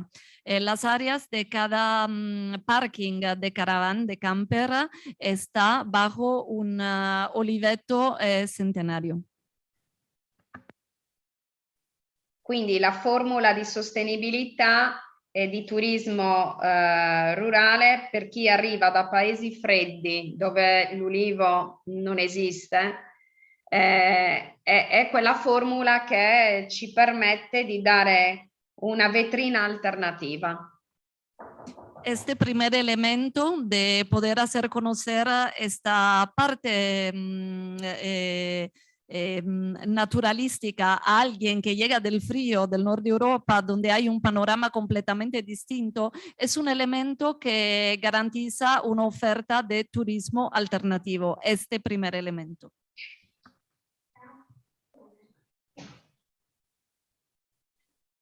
Spero di aver risposto alle domande. Grazie Elisabetta, passiamo ad Antonio. Sì. Con le stesse domande. Sì, noi ospitiamo soprattutto nel periodo estivo, soprattutto europei, e quindi francesi, tedeschi, inglesi, spagnoli, e ultimamente si sta facendo qualcuno dall'America, ma diciamo che... En la temporada de verano hospedan principalmente turistas europeos, franceses, españoles, alemanes, ingleses, pero de recién ya están empezando a hospedar, a llegar también turistas americanos. Noi garantiamo la sostenibilità intanto utilizzando strutture che già esistevano come case e quindi non abbiamo fatto altre gettate di cemento. El primer elemento para contestar al elemento de cómo valoran y cómo garantizan la sostenibilidad está en el hecho de que no se construyen nuevas estructuras, sino más bien se utilizan casas que ya existían y que se han convertido en hoteles gracias a este proyecto Sasvenas. Il cibo che noi diamo agli ospiti è un cibo che chiaramente risente degli aspetti come dire, del territorio, per cui i prodotti che gli ospiti mangiano sono prodotti assolutamente tradizionali del nostro territorio. Los productos que los turistas comen, que son ofrecidos de esas venas, son puramente locales y que están relacionados a la tradición local. Y con el elemento que decía antes Antonio, que pertenecen al slow food, que eso también garantiza este elemento de sostenibilità. Per quanto riguarda poi invece l'uso della struttura alberghiera, anche in questo caso cerchiamo di garantire il rispetto il più possibile delle norme ecologiche, per cui cerchiamo di utilizzare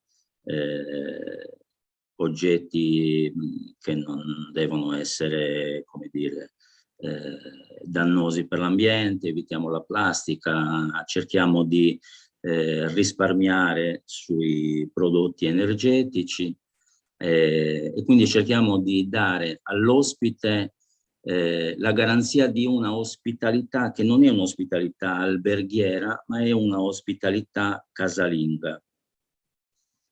Por lo que tiene que ver con el uso de la estructura en sí misma, hay una filosofía de ahorro a nivel energético, de no utilizo de plástico, de reutilización de todo lo que se pueda, bueno, de una limitación al máximo del impacto ambiental producido por la estructura. Y scusami Antonio, l'ultima parte mi sono persa. No, va bene così, insomma. Va bene così. Cerchiamo le forme di risparmio e di garanzia e tutela del territorio e della natura. Entonces hay una búsqueda constante de ahorro del consumo y de respeto en relación al medio ambiente y a la comunidad en general. Esta es la filosofía de esas venas. Gracias, Antonio. Prego. More questions, comments?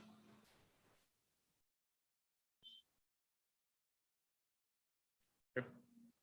Well, thank you, Antonio and Elisabetta. Thanks for your presentation. Yeah, and thanks for taking the time. I know that it's very late in Italy, so thank you so much for that.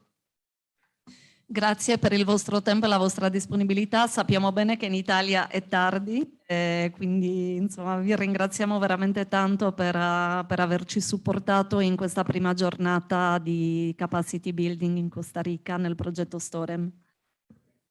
Grazie tanti a voi e buon lavoro. Grazie a voi. Mi sento di dirvi che vi aspettiamo in Sardegna, sia io che il collega, per poter visitare le nostre realtà.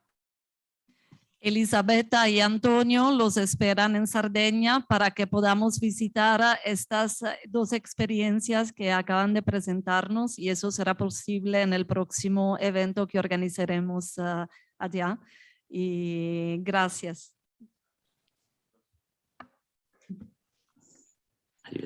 Well, before continuing, our president Edward Mueller is here, so I will ask to Edward if he can give us some words. So please, Edward. El micrófono. ¿Usas el micrófono?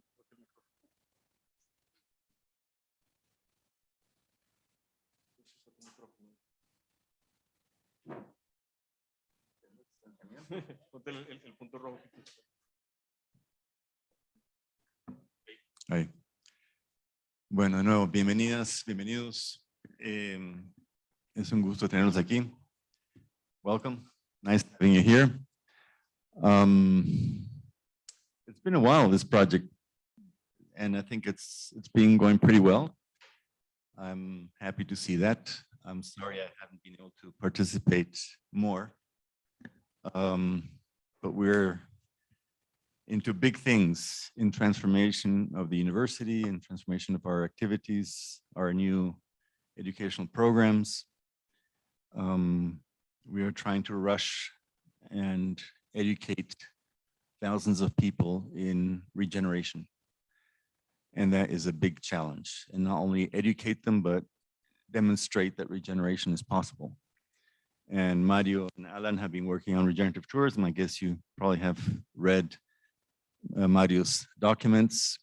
And I think this is something we have to look forward to in the short term. We see here a drastic change in tourism. Is it okay in English? Yes? I prefer Spanish. I moved out to Guanacaste, and we don't have low season anymore. It's only high season. And it's high season with people that stay. We're getting immigrants every week from different countries that are trying to escape the control, trying to escape the collapse of their economies, trying to escape the collapse of their political systems. And this is bringing big challenges to us. If we don't watch out, Costa Rica, Colombia probably, Mexico, most of our countries will be destroyed, and very quickly. I was thinking of buying a small property, half a hectare, during COVID. It was $90,000, which is cheap for Costa Rica. By February, it was $320,000, and now it's $600,000. The same property. And they're all being sold. All our protected areas, Playa Grande, which is a national park, we had stopped the developments in there. Now the ministry has authorized it. 98% got sold within 1 month. We have all the billionaires here. The CEO of LinkedIn, of YouTube, you name it, they're here. And this is going to follow with other pristine places in the world. And so they come down, and these luxury houses are not that bad, but around one of those luxury houses, they need at least 5 or 10 more houses that do the gardening, do the cleaning, do the washing, do the cooking. So we have these satellite urbanizations that are leaving people out again, marginalizing them. And we should have learned the lesson. During COVID, tourism closed down overnight. And these areas, 95, 99% of their economy was based on tourism. And people were left without food. They were left without, they don't have bank accounts. They don't have savings. We had suicides in the communities.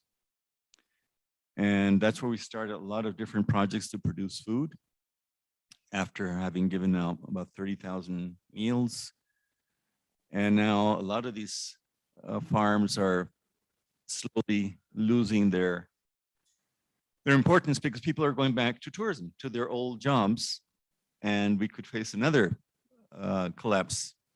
And now it will be an even bigger one because most of the people have had to move out. Land is too expensive. So local people are just selling their properties, and whatever is left, you can see I flew this morning, lots of forest fires. It's a good way to clear land. And then, oh, it burnt. Now we can develop it.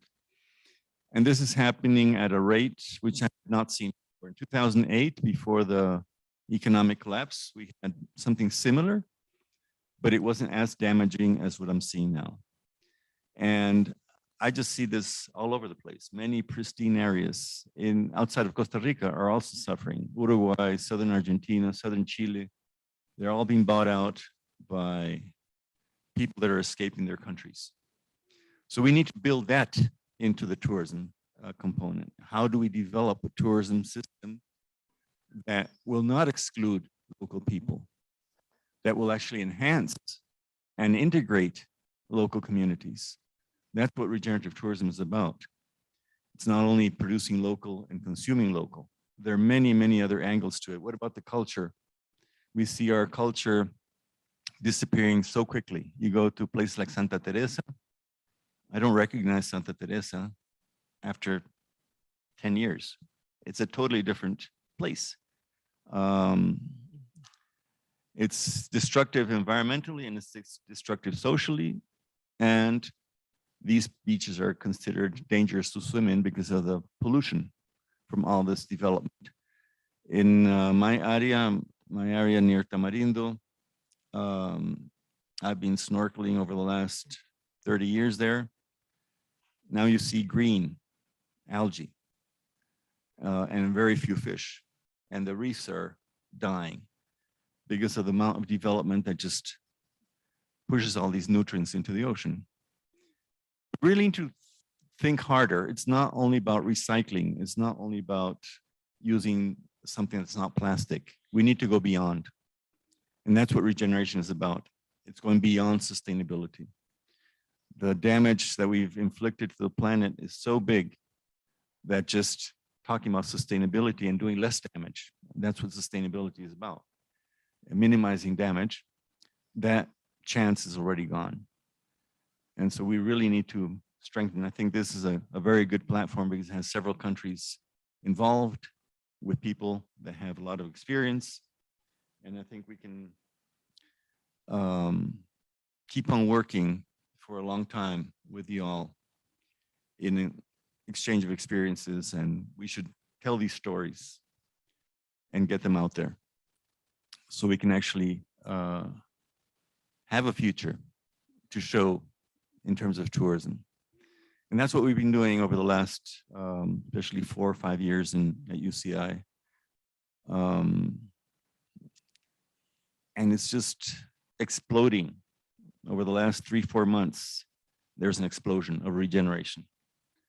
The family funds, the billionaires, they're now understanding that there's not much time to revert the damage. So we're working on carbon platforms and biodiversity platforms. When you talk about these things to a donor today, they want to see numbers. They don't want to see a pretty website with nice pictures. They want to know how much, how many, what's the impact, and numeric. Yeah, okay, the carbon platform, lots of money in carbon, lots of money in greenwash, and maybe greenwash if we can manage it correctly. But they want to know. 5 years ago, it was greenwash. You could receive carbon bonds without really fixing carbon, just planting trees. And those trees usually end up burning with climate change. Now they want to see the numbers. How much carbon am I fixing? How much of that is real carbon? How much is carbon that's going to stay in the soil for longer periods? Community. What is the impact in the community? It's not square meters of hotels built. It's how many people are benefiting. What about the local culture? Are they benefiting? Is it getting enhanced, or is it being destroyed by importing foreign customs? We still see a lot of our people changing their lifestyles to go according to the tourists that visit them without understanding that that takes authenticity away. And we should be actually enhancing the local culture to strengthen it and make it more interesting. So we have a huge amount of challenges, and I worked with sustainable tourism for many decades. And I look back and say, did we achieve it? Are we getting there? I think Mario's question about how do you measure sustainable tourism? I think a lot of the measurements that we had are really not measuring sustainability, especially not the long run on sustainability. So I think this is a beautiful opportunity. We're sorry that we're not going to keep on in the projects. It's just we have too much on our plates.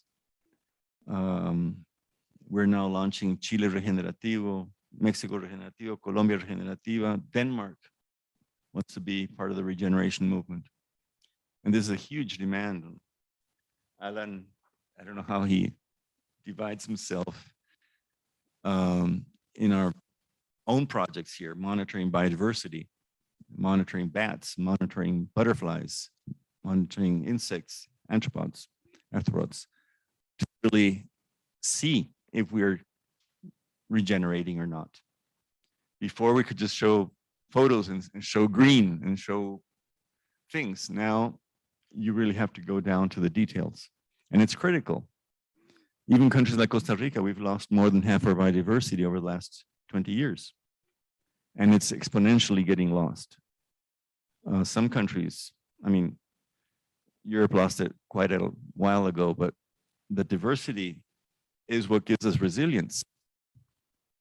So we really need to move on to opening our brains, our minds to a really holistic approach where sustainability is not environment. Sustainability is economics, sustainability is culture, sustainability is politics. Just look, we are facing a second election without a presidential candidate that can actually solve the problems. So I wish you a lot of luck this week. I won't be able to stay with you very long. I think I can have lunch with you. But I have a day and a half here and a day and a half in San Jose. For me now, it's horrible. I need to get back to my beach. So welcome again, bienvenidas, disfruten la estadía. Y ahora durante el almuerzo, we can talk a little bit. Thank you. We are now continuing with Carla Macida. That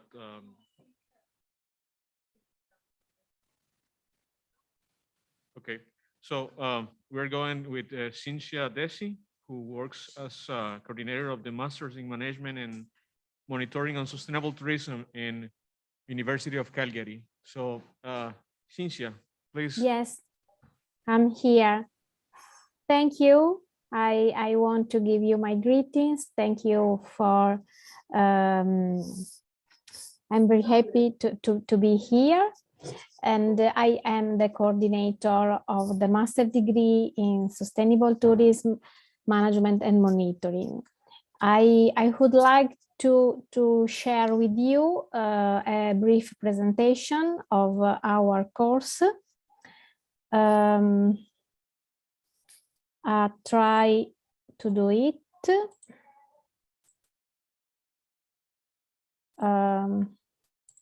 Or maybe it's easier if I send you my presentation through the chat.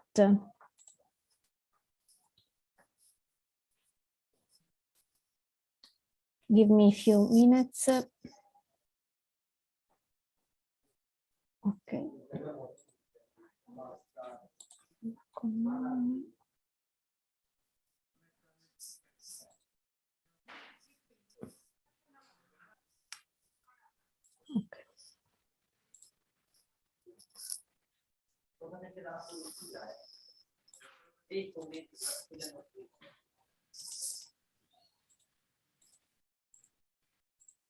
Sorry. Cynthia, it's possible Yes. to share your screen. Yes, I try to do it.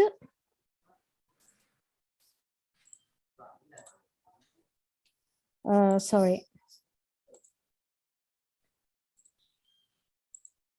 Okay, can you see? Yeah, we can see. Okay.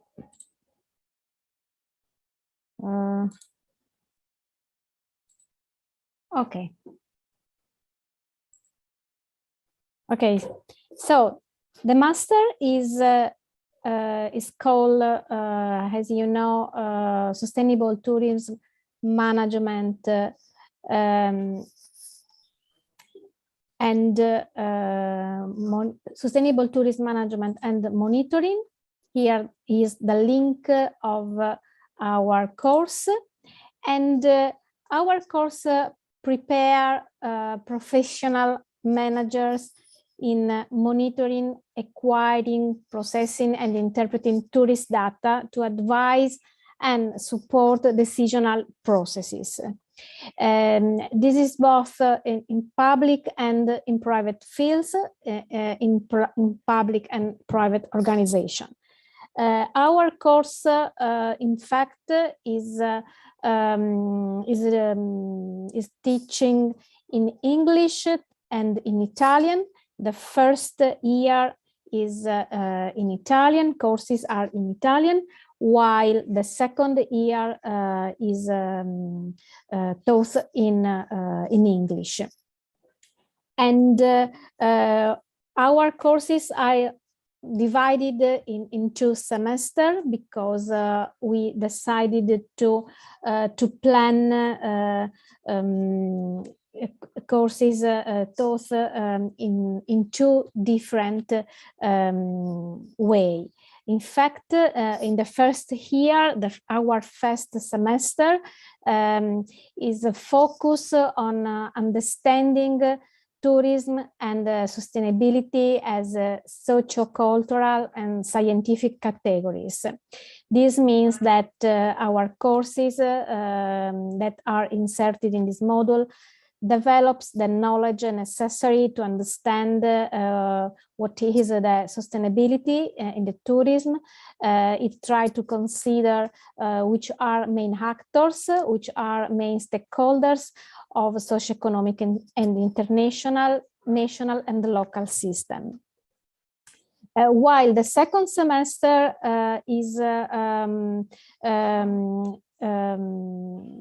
is focused on developing plans, policies, and projects. In this first year, courses, as I said, are in Italian language. We have different kind of students. We have Italian students, but also international students, and we ask for access to our master degree to know the English at a level of B1 of English level.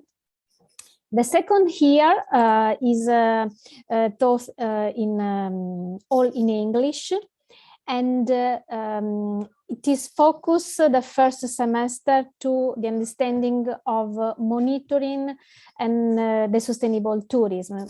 In fact, the module offers specialized knowledge which constitute the core of the whole course.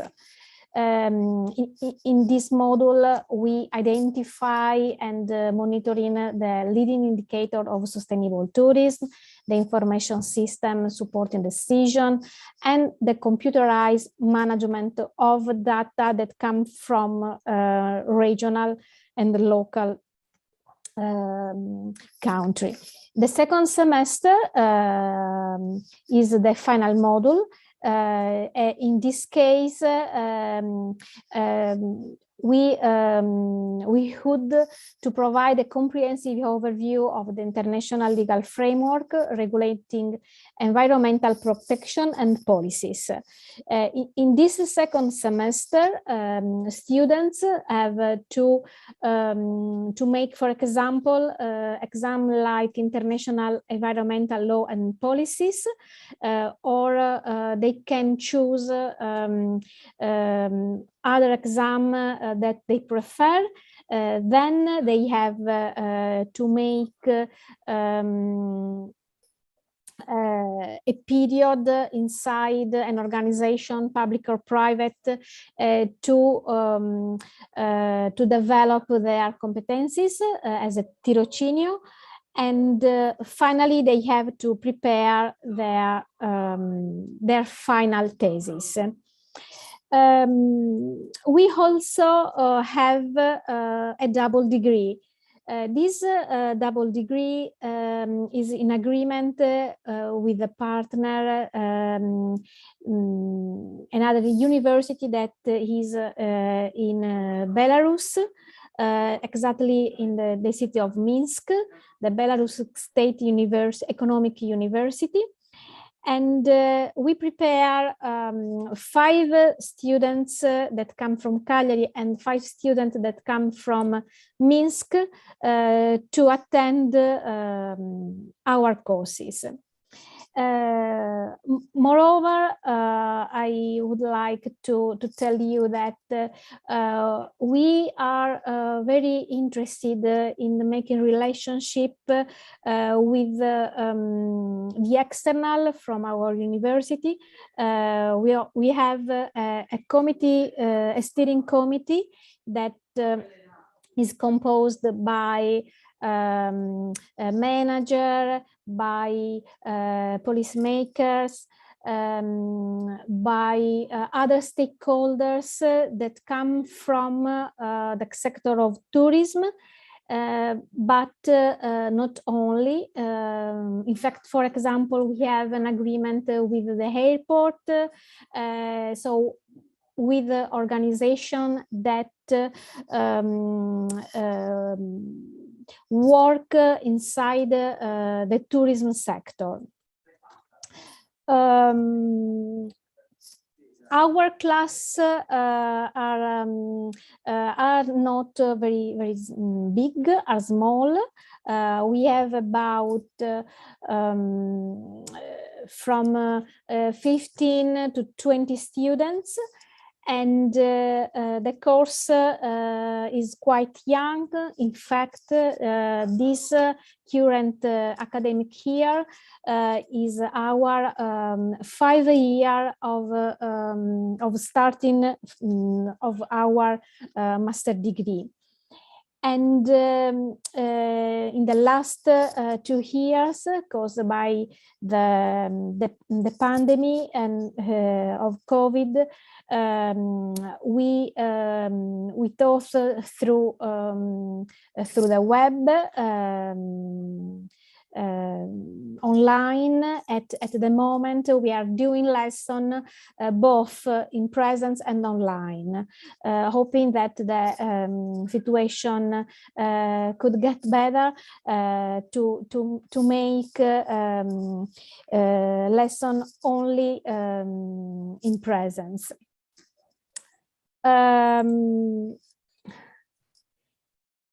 Here are what we require to assess to be admitted to our courses.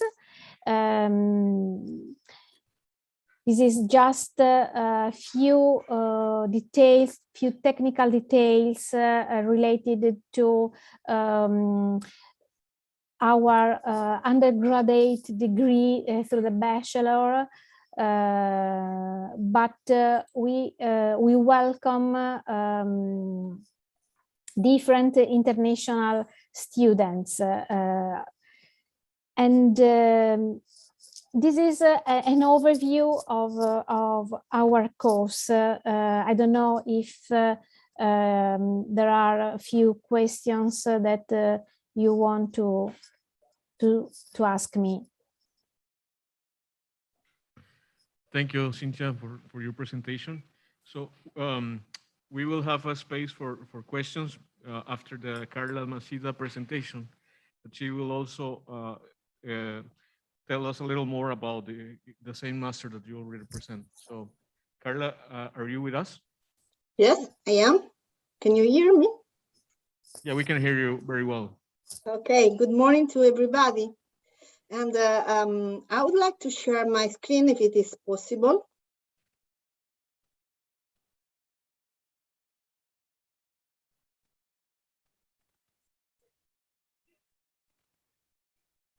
It's supposed that you already have the permits to do it. Yeah, we can see your presentation here. Can you see it? Yeah, you are presenting. Okay. Okay, so first of all, I would like to thank Anna and all of you for giving me today the occasion to participate to this meeting.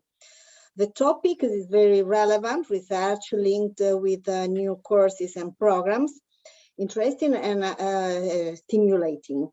What I'm going to do today is to bring my experience to stress how this relationship between teaching and research is of fundamental importance for the purpose of building a good training course. This relationship is always necessary, but it becomes crucial when you decide to create, to build a master course. According to what is generally stated from our academies, I also firmly believe that it's a big advantage for both teachers and students when teaching and research support and reinforce each other. For teacher, teaching can be an opportunity to undertake new studies, and at the same time, making good researches offer teachers the opportunity to teach in the areas of their expertise, raising the quality of the course as well as the career prospects for students. For this reason, when implementing specialization course, especially master level, it is very important to involve teachers who have who are already experts or that want to become experts, invest their time in their research in topic covered by the course. The relationship between teaching and research is also very important for students as well. For them, it is not only important to have a direct contact with the teachers who are experts, scholars in what they teach. It is also important to have a contact with the scientific research in general, because this contact gives them the opportunity to acquire knowledge and regarding not only fundamentals, which are very important in the creating knowledge, but also and above all to learn about a topic at the research frontier. Today I'm going to talk about my personal experience, just to take it as an example, and also because it is the occasion also for me to speak about the course that I teach in the master degree that my colleague and friends Cinzia presented as already presented. Well, I started teaching tourism economics in 1997 in a bachelor degree at the University of Cagliari, and then only in the 2017 I moved to teaching sustainability and tourism development in the master degree entitled Management and Monitoring of Sustainable Tourism. The decision to teach tourism was for me a great investment, as both as a professor, as a teacher, but also mainly as a researcher. In fact, when I started, I was much younger than now, first of all, unfortunately, but above all, I did not research on tourism. At that time, I was more focused on macroeconomic issues such as the role of technological progress, real business cycles, Philip Carp, and so on. Later, I start to move also my interest, my research interest towards tourism. And so I really began to invest time in investigating on tourism issues, and this gave me the opportunity to publish in important international scientific journal. The first strands of literature that I studied regarded the determinants of tourist flows and the relationship between tourism and economic growth, two main topics discussed about in the literature, but also as a very important topic in the courses at bachelor degree, but above all at master degree. I also continued starting tourism, especially my research developed on the relationship between tourism and migration. And again, I had the occasion to join the teaching activity with my research activity, and having enriched the result of with publication in scientific journal. And then I continue more recently on the microeconomic determinants of tourism expenditure and on the relationship between tourism and pollution. Why I've started talking about my experience as a researcher together to my experience as a teacher, because I am aware that doing research improves my teacher profile, and surely also affected and changed the approach to my teaching.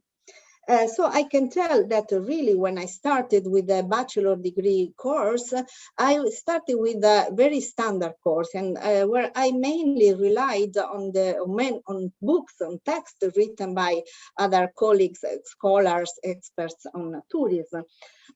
Even though since the beginning I tried to give a great emphasis to practical exercises and work based on interpretation of number and data. Over time, I tried to transfer also the results of my own research into my teaching. And therefore, when I moved on to the master degree in 2017, I firmly wanted to combine teaching with research, and therefore I decided to make this relationship much more explicit within my course.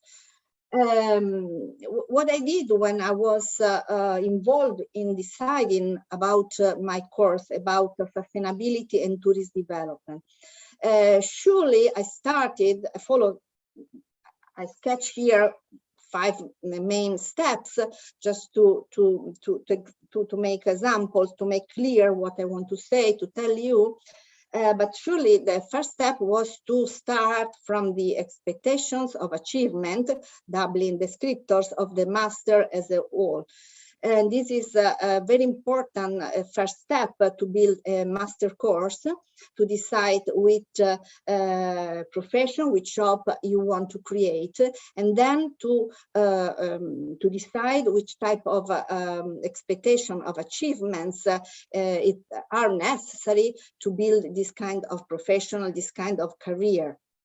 Once the master decided and sketched the expectations of achievement, I could decide which were the expectations of achievements for my own course. So I worked on that.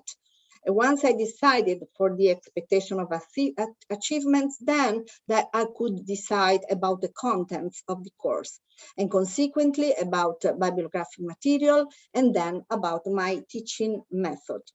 I will tell you something about these steps just to make clearer what I mean. So as far as the Dublin descriptors is concerned, the first one is the knowledge and understanding skills. And you can read the 5 of knowledge and understanding skills that I attach to my course. We can read some of them together. Know and understand sustainable tourism and emerging trends. Know and understand how to manage the local resource system for sustainable economic development. Know and understand in terms of sustainability the identity of social aspects involving tourism development, and so on. Once you decide, I decided the knowledge and understandings, then I move to apply the ability of applying knowledge and understanding. And again, I read some of them: how to apply knowledge to analyze the local system, to conjecture sustainable development strategies in tourism, and how to apply knowledge to analyze environmental plans and policies, to know how to manage tourist destinations, also in the perspective of creating new businesses. And then I had to think about the third descriptor, autonomy of judgment, because we want our students to be able to formulate personal judgment based on the interpretation of available data and identify, collect, and process additional data. so as have the ability to make decisions under uncertainty and in condition of risks, just to tell you some of the elements of this descriptor. Then the fourth and the fifth, communicative skills and learning skills. Communicative skills, we just talk about how important is to knowledge languages, to communicate about tourism and not only about tourism. Learning skills as well. Our students are expected to achieve the autonomous learning skills necessary to manage that operate under the turbulence of fast-changing economic system. According to these descriptors and achievements, expected achievements, then I decided how to structure the course, and I decided to focus on four main themes, four main issues corresponding to four different modules. A general part, a qualitative and quantitative analysis of the tourist phenomenon, a third module about sustainability and tourist development in destination, and government and tourist development as a fourth module. As you can see, the fundamental role of research in my course is clearly highlighted, first of all, and explicitly in module number 2, but more in general, I can say that the linkage between research and teaching is evident throughout the course, because I always take a window open to scientific research. This is possible also thanks to the choice of the bibliographic material, which is a fundamental moment of fundamental importance for the success of the master and of the single course within this master. So I decided to base my teaching not only on books, well-known books at international levels, but also on articles, on papers published in scientific journals at international, well-known at international level. So going just a little deeper detail, the general part of my course, within the general part, there are four issues that are developed. Tourist essentials, international trends, determinants of tourist demand, and characteristics and competitiveness of tourist destinations. I just to give you the example of the books I use, you can have here the main references regarding this topic, which are books of Candela, Figini, Cooper, William and Law, Dewey, co-author, and Vanov. I'm not going in detail within these books. Obviously, there are we use selected chapters, but anyway, it's important to the choice to use texts that are well known at the international level. The same strategies is applied for the other module, qualitative and quantitative analysis of tourist phenomenon, where we deal with, first of all, a comparison between the two approaches, and then we go a little bit inside to the empirical analysis of the tourist demand. The main book is Handbook of Research Method in Tourism. Again, a very well-known text at international level. The main part of the course is surely the third part, the third module, where I touch issues such as linked entitled Sustainability and Tourist Development in Destinations. But as you can see within this title, there are very essential issues that are the agenda of the international debate, the economic, environment, and social impacts, the impact appraisal of special events, sustainability in general, so from industrial development to sustainable development as a modern concept of sustainability, essentials of tourist sustainability, and then relationship between tourist growth and sustainable development.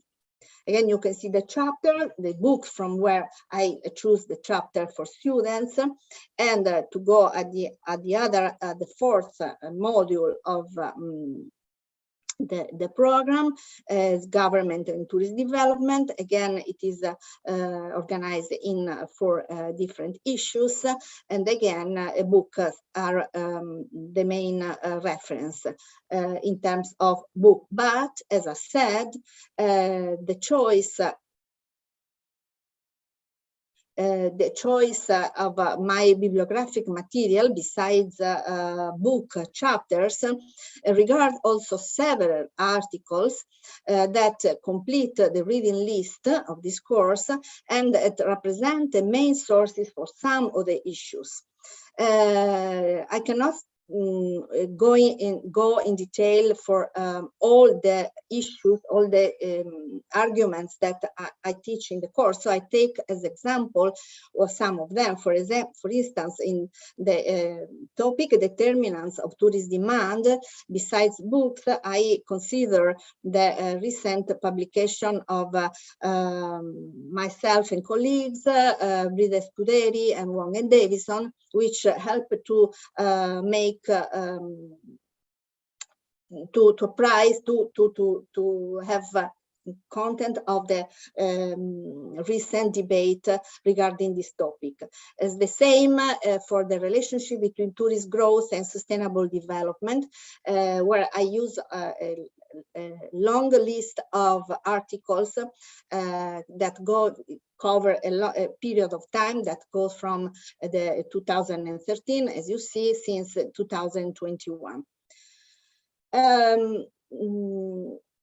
Once the topics, once the program is decided, another very important step in building my course and course in general regard the teaching method.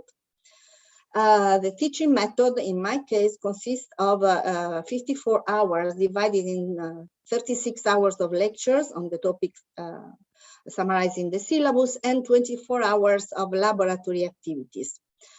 Well, laboratory activities, I organize the laboratory activities in the form of a focus group. A focus group on topics related to the program, but that normally consist in activities that develop an analysis on advanced materials or case studies. Regard this activity regard the acquisition of expertise in research methodology, the processing and interpretation of tourist data, and the search of bibliographic source. The topic that we discussed during the the hours devoted to focus groups, so the topic and the supporting material is normally announced by myself during the lecture 1 week in advance with respect to the day in which the discussion will take place. And the discussion will take place by means of a PowerPoint presentation, therefore materials that students prepare and present and discuss. I think that group working is a good opportunity for students to improve self-learning, to explore issues related to the most recent research. But above all, I think it is an occasion for them, for students, to develop their own research skills, which is one of the main one of the main goals that a master course should have since the beginning of its life. So if I can summarize, how can I say, the strategies through which I link my didactic with research, I could say that it is mainly based on 3 main choices. First of all, the topic, the arguments. They contain a good balance between theoretical and applicative aspects, which are topical in the international debate. the bibliographic material, in addition to book, as I said a few minutes ago, my sources are mainly represented by scientific publications that feed the international debate. And then another important element of my strategy is the strong integration between traditional teaching method and interactive teaching method in the form of a focus group. To conclude, with the aim to stress, the relevance of the link between teaching and didactic, I want to mention the visiting professor program at Unica. This is a program funded by University of Cagliari, which helped me a lot and help many colleagues in terms of research and in terms of didactics. It is a very interesting program where the link between research and teaching is very clear. According to this program, we can invite foreign colleagues to undertake a common research path, but there are two types of a visiting professor. One is entirely devoted to a research activity, and another one in which teaching is also important, also must find a place during the period the visiting professor spend at our university. In this moment, teaching and research are always strictly linked between each other. This program was an opportunity for me to broaden my networks, to start new scientific collaborations, and in fact, two of the most recent publications are co-authored by me and my colleague Milu Setaran, that was my visiting professor in the University of Cagliari. With this words, I can conclude my presentation, and I am here available to answer your questions if you have any. And thank you again for inviting me and giving me the occasion to talk to you today. And good luck for everything. Well, thank you, Master Carla, and also Professor Cynthia. Well, we are starting right now a moment of questions, so I don't know if you have questions, comments. Any of you, comments, questions?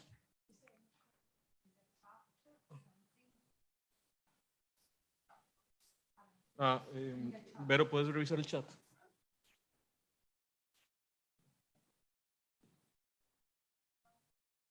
No. ¿Algo que quieran ampliar ustedes, preguntarles? No? Well, thank you, Carla and Cynthia. You're welcome. We'll here give you a welcome to your presentation. What's very good. ¿Quieres decir algo, Rafael? ¿Quieres decir algo?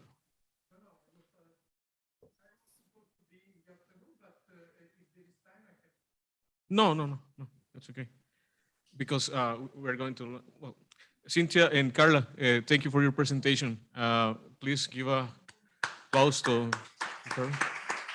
Thanks for your time, although it's very late in Italy. Thank you. Thank you. Thank you very much. Thank you very much. Thank you. Perdón, Rafael, es que me perdí. Es que vamos ahorita a almorzar, entonces. ¿Está bien?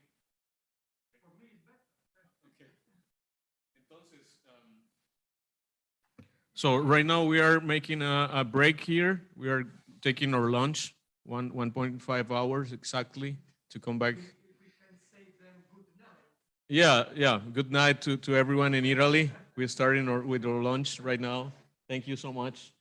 We hope to see you there in Sardinia.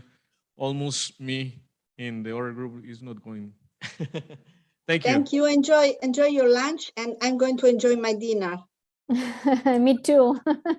Bye-bye. Thank you. Bye-bye. Thank you. Bye-bye. Bye-bye. Okay, entonces vamos a ir a almorzar.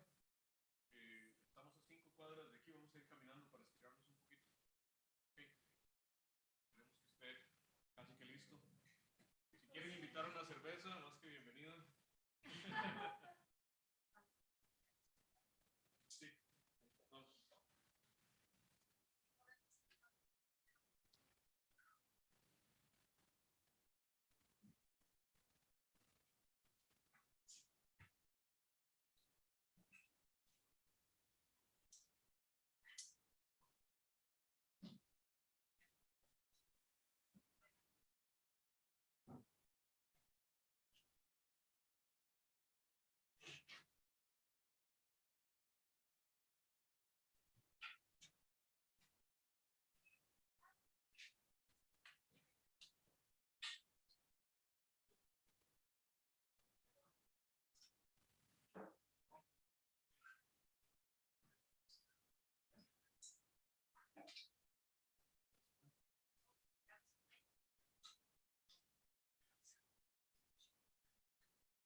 Estoy también muy interesado, porque comencé mi doctorado.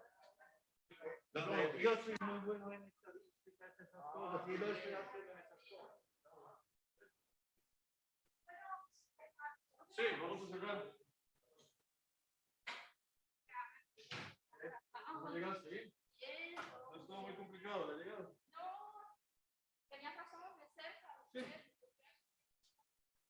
un brinco, ¿sí?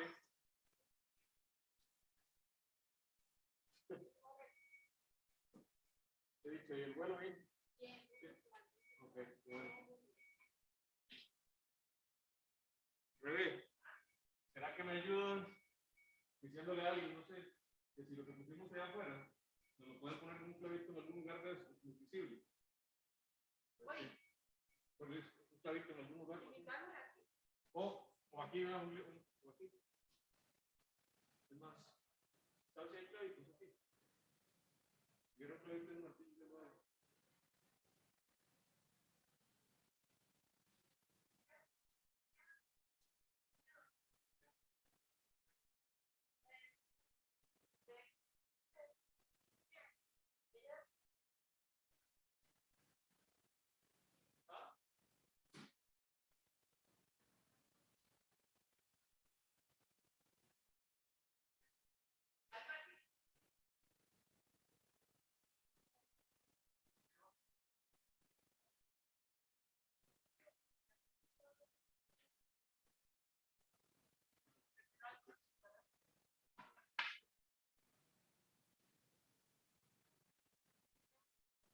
De momento es una pica, por eso no está.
Sí. Hoy, ya lo pegué. Sí. Ya con eso, ya lo pegué ahí. Ahí se sostiene.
¿Nos escuchabas?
Verónica, usted sale mañana de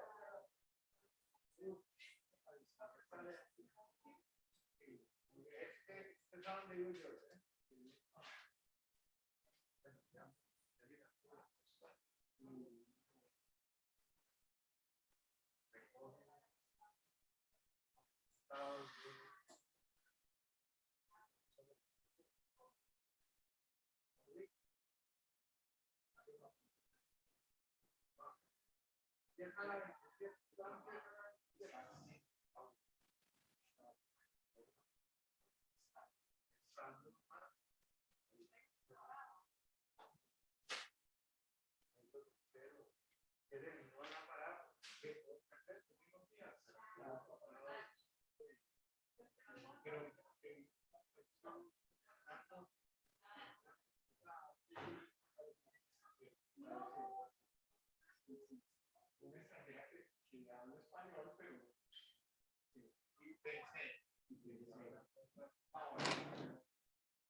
Rafael, en unos 5 minutos empezamos. Y ya casi está el café también para.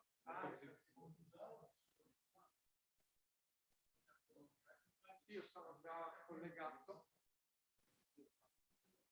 No?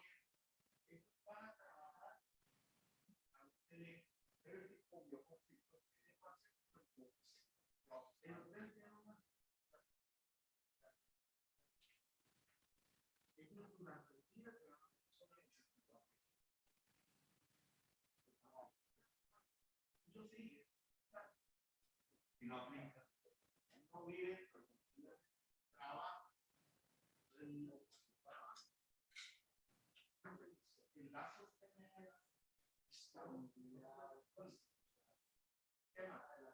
el lazo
¿Un poco de qué?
Bueno, voy a guardar.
Sí, no porque si chiamava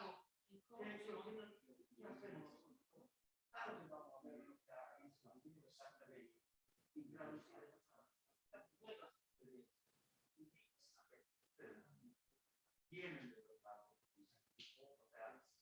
realizar un cambio. Claro que ustedes nunca son. Esta es una nueva natural. Y siempre lo han pero si vamos a poner palazos, hicieron de verdad. A lo mejor se da menos fuerza de sí, porque como vimos, el corazón de la masa, era una muy sacada. O sea, y eso es para comenzar también nosotros a proponer tenemos el conflicto primero. Probable.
Colegas, ya vamos a empezar. Así que tomen su cafecito y se me sientan, por favor.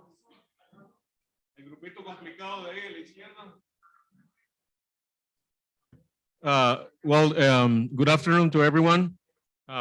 We are returning from our lunch. And at this moment, we will receive here Rafael Pashi, who will talking about sustainable tourism and regional development, linking to the Masters of University of Cagliari in the research that they are doing. So, Rafael, the floor is yours.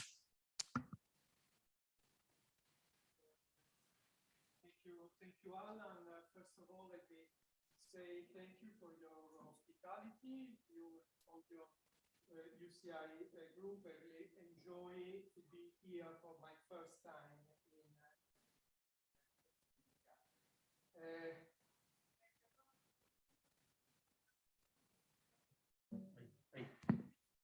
sorry.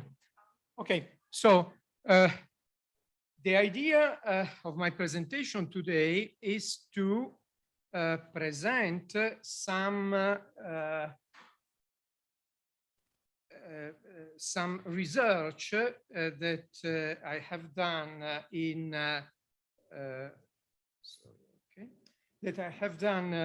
the past years, linked to the teaching courses in our master. First of all, I am an economist.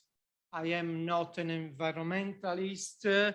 I am not a sociologist, and of course, I am well aware that the idea of sustainability must be analyzed, must be tackled from a different point of view. Of course, I'm going to stress, to remark mainly my point of view or my discipline, that is economic. I will try to show you how we connect the research activity with the teaching activity. Let's start from the basic idea. I lost the connection, but I don't know. From the basic idea that teaching and research is the main characteristics of university. We cannot have good teaching without good research. Should I keep on going or?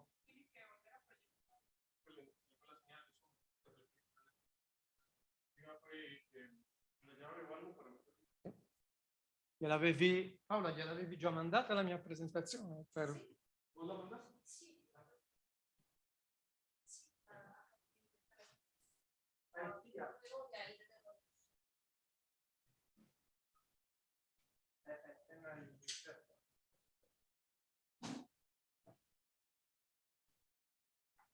Just 1 minute. We have a problem with the presentation. Just 1 minute, please.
clear? Yes.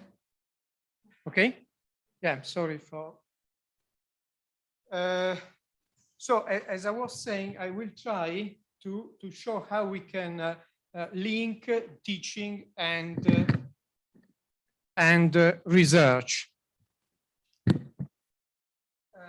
Then I will discuss the basic idea, the result, and also some policy implication of my research, both the macro and the micro level.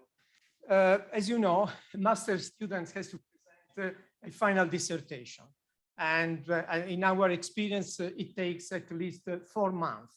So we can, let's say, use them, but also teach them of doing together a piece of research on fields. And this is what we have done with the implementation of a survey on the characteristic of tourism that we realized in Sardinia within the master course. I will show you some results. Here are just the reference of recent paper that I published on the field of tourism economics. You just have a presentation if you are interested. And in my presentation, I'm going just to give few ideas. I'm not going into the technicalities of this research. Let's start on what is sustainable tourism. We were talking during lunch. You were talking before the presentation. I can be sure that we can start arguing on this point for days and days, and perhaps each of us has his own definition. And of course, I'm not saying that my definition is in any way better than the other. From my point of view, from the economic point of view, the first sentence is quite dense. Sustainable tourism means to give equal opportunities to the current generation, but also to the future, to the next generation, to benefit from an adequate standard of living. What does it mean? That if we have tourism based on environment, of course, we have to keep environment for the next generation as well, but we have somehow to use the environment today. Otherwise, there is no possibility for the actual generation to survive.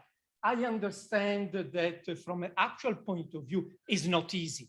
Given a definition is very easy, going in a practical policy point of view is not so easy. We have to measure, we have to understand what we are doing. But just to share this idea. So for sure, we may have at least 4 dimensions of sustainable tourism: the environmental, the economic, social, and territorial. We all work on this topic, so I'm not going to spend more time, but of course we can discuss later if you want. First, I would start to remark some feature of the tourism sectors. For a local community can be a province, can be a region, but also can be a small country like Costa Rica. Tourism means external demand. It has the same economic effect of export. It means that we gain foreign currency, external currency. Sardinia, most of our tourists come from Italy, so this currency is the same. But for our local economy, it means that we are exporting our services to them. And there's plenty of studies at the international level in the economic literature showing that tourism is a luxury good. What does it mean? That when it has an elasticity greater than 1, it means that if the GDP is growing on average at the international level, there are more and more part of this increasing income devoted to tourism activity.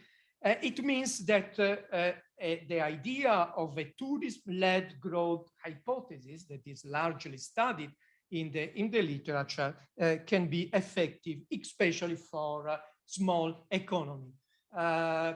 Think about China. China has 1.5 billion tourism. The demand coming from China can be think as infinite. There is no limit. Instead, if you think about local market goods, you have the limit in this capacity.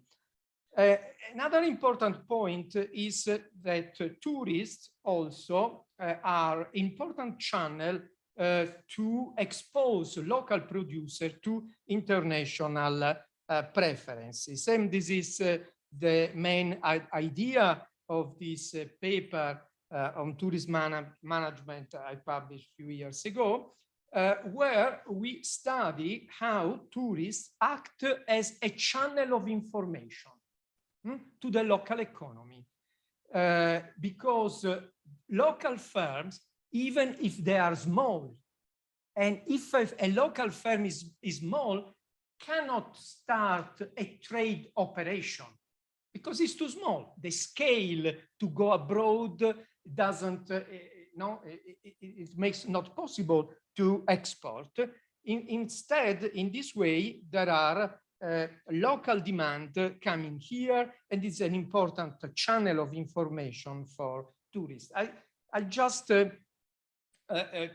give you an example. The paper is an econometric paper. We show how the presence of tourism affect the total factor productivity growth for European regions. But, you know, the basic idea is just with this anecdotic example of Sardinia. Sardinia has a very long tradition of wine production with excellent autochthonous grape, but they were just serving the local poor, instead of income, poor local market. And they were very proud to say, oh, look how thick is my wine. You can even leave a spoon inside, doesn't go up, because it was a very heavy red wine. Once tourists start arriving, they said, oh, well, I don't like this. I don't like it. Have you got something more flavored, more smooth, more tasty? And then this kind of information arrives, spread around to the local producer, and it generates a huge change. Tens and tens of small local producers producing very high quality wine start growing in Sardinia. And then the export can be effective because they already tasted the international preference. So this is a very clear story of success, and this idea behind this paper, as I said, is based on total factor productivity and others. So tourists as channel of information, as channel of knowledge about the international preferences. Another idea on tourism we developed in this other paper is looking at the demand and supply factors, and looking also for spatial dependence for the Italian provinces. Italian provinces are those units, territorial units. We have something like 107 territorial provinces in Italy, and we studied using a gravity model, origin destination model. We studied the determinants of the flows going from each one of these provinces to each one of the destination provinces. And here you have the flows of tourism. As you can see, in a lot of cases, it's just zero, because there is no flows between one provinces in the middle of Sardinia and the other one in the middle of, I don't know, Basilicata. And in other cases, they are very, very high. So what are the determinants of these flows? I skip all spatial. So at the origin characteristics, GDP density. The more you are rich, the more you travel. Okay, is easy. The more you have population, the more you travel. This is a mass variable. Destination characteristics are more important from our point of view. Again, GDP, density, accessibility, how easy it is to arrive to the destination in terms of transport, road, number of direct flights, and so on and so forth. And then amenities. And we look at three kinds of amenities: natural, number of parks, the dimension of the natural parks, beaches, we compute as a share of coastal municipalities, the beach quality using this survey done every year by Legambiente, the blue flag, good quality of water, cultural amenities, number of museums, number of visitors, of tickets paid in the museum, and then recreational. And we just use the number of Michelin restaurants as a proxy for high quality restaurants that are using the local foods.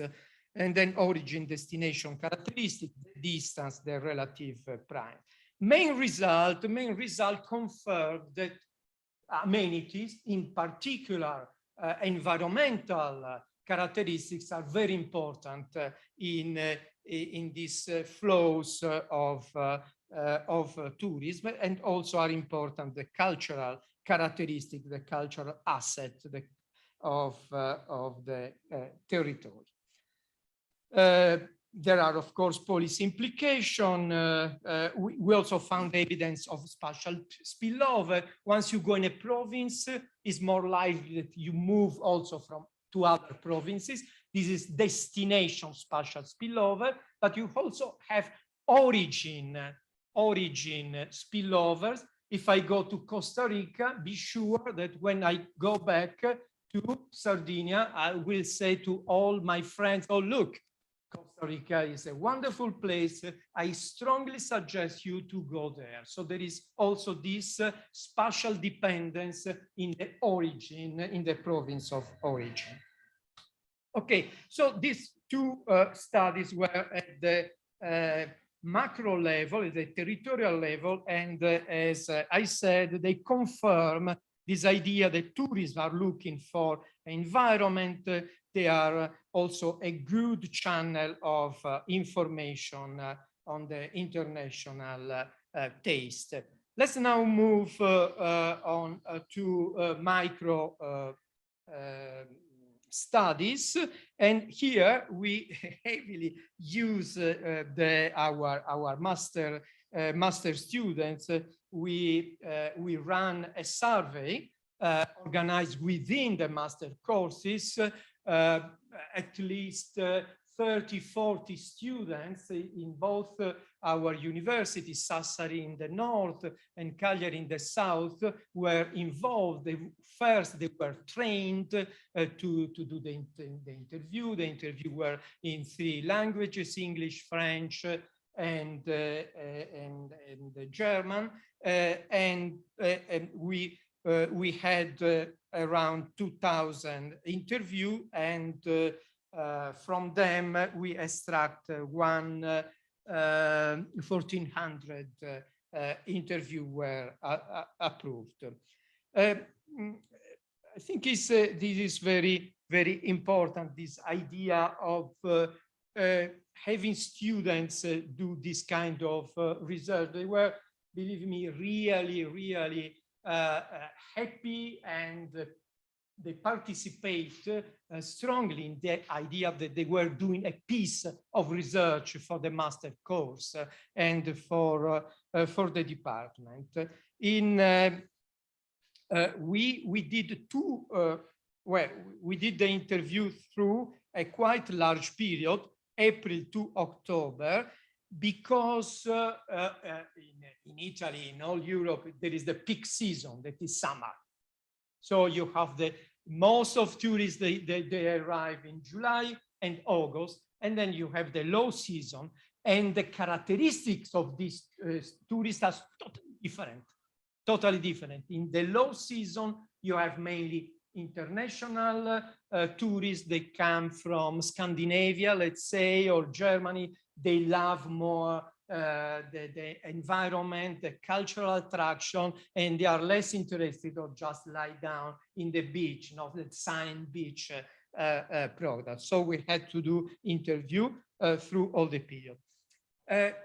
Of course, it's quite easy to do a survey in Sardinia because it's an island. You cannot arrive by car in Sardinia, but I was thinking probably also here in Costa Rica is quite easy. Of course, you don't get domestic tourism, but the international tourism you get, because I don't think it's quite common to arrive by car, I don't know, from the States or from other parts. Maybe just a few. So we have in Sardinia 3 main entrances. It is Cagliari, both airport and port. Olbia, here is Costa Smeralda, is the most advanced tourist attraction in Sardinia. Again, port and airport, and also Sassari. They are not close, but they are the port and the airport. So we did our interview in these 6 places after the check-in, when the tourist is just, relaxed. There, they don't have in a hurry to have the control. They are just waiting the time of departure. And so they are ready to have this talk. They are at the end of the travel, so they have all the experience, very fresh. They know how they spent and a lot. Here is how we organize with sampling, the sampling method based on period, tourist of origin, gateway, and flight typology. Is a stratified sampling method. The questionnaire is, if you are interested, is in the paper. I can give you here. Is consisted in 4 sections: the characteristics and the organization of the holiday, length of stay, party size, destination, use of travel intermediaries, and so on. The expenditure, both overall expenditure, but also, and for us it was important, the component cost. How much did you spend in restaurant, cafe, food, internal transport, and so on. Motivation, satisfaction, loyalty. Loyalty is an important, very important characteristic of tourists that tend to return several times in a place where in which they were satisfied. And then, of course, all the socio-economic characteristic of the tourist. Here are just some number of the stratified sample. Here is the satisfaction, the question, all the questions were in the Likert scale from 1 totally unsatisfied to 5 highly satisfied. Here is the satisfaction, as you can see, is quite high. And also, this is an interesting point. Also, Anna did some research on this topic. Here is the probability. So 0.6 means 60% of probability of taking home Sardinian products. So 60% of our sample answer yes. I'm bringing with me some Sardinian products. And then we have this kind of answer divided, distinguished by Italians and foreigner, distinguished for a couple of specific goods like food, wines, handcraft. Of course, if you are traveling by air, you cannot bring wine, so the answer goes down. This is just a way to see if the survey is really functioning or not. And also interesting is the probability of buying Sardinian products in the home regions. So once you are back at home, and of course, if you find the product, and you need a commercialization of the product, since you have tasted the cheese or the wine or the bread, how is the probability of buying together? And can you imagine how important this point is in terms of export, no? In pushing export, and the results are also quite interesting. So here is just a summing up of what we have found, and we found that there were high satisfaction and especially for preserved natural resources and local products. And of course we can implement, we can derive a lot of policy and managerial implication. Just the last two slides, I have not my watch, so I'm sorry, probably I got too very long. So general conclusion. I think that in most destinations, in our experience of Europe, I'm not saying that here is the same because the climate is totally different, okay? But at least in Europe, we have three kinds of segmentation, and they are all very important. The temporal, the spatial, and the economic. What does it mean? It means that we can improve the revenue and the impact of tourism on the whole economy without using a single piece of natural resources, a single additional piece of natural resources without building any new houses, but just working on this kind of adjustment, seasonal. There are the hotel empty. In Sardinia, most of them, they just close for 6 months.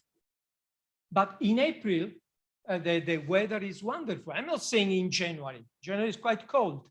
But in April, the weather is nice. October is nice. November as well. So if we can, even supporting them with financial aids, enlarge and do this seasonal adjustment, we can spread the tourism along the year without a strong impact on the environment, on the local community, just, you know, using them in this way.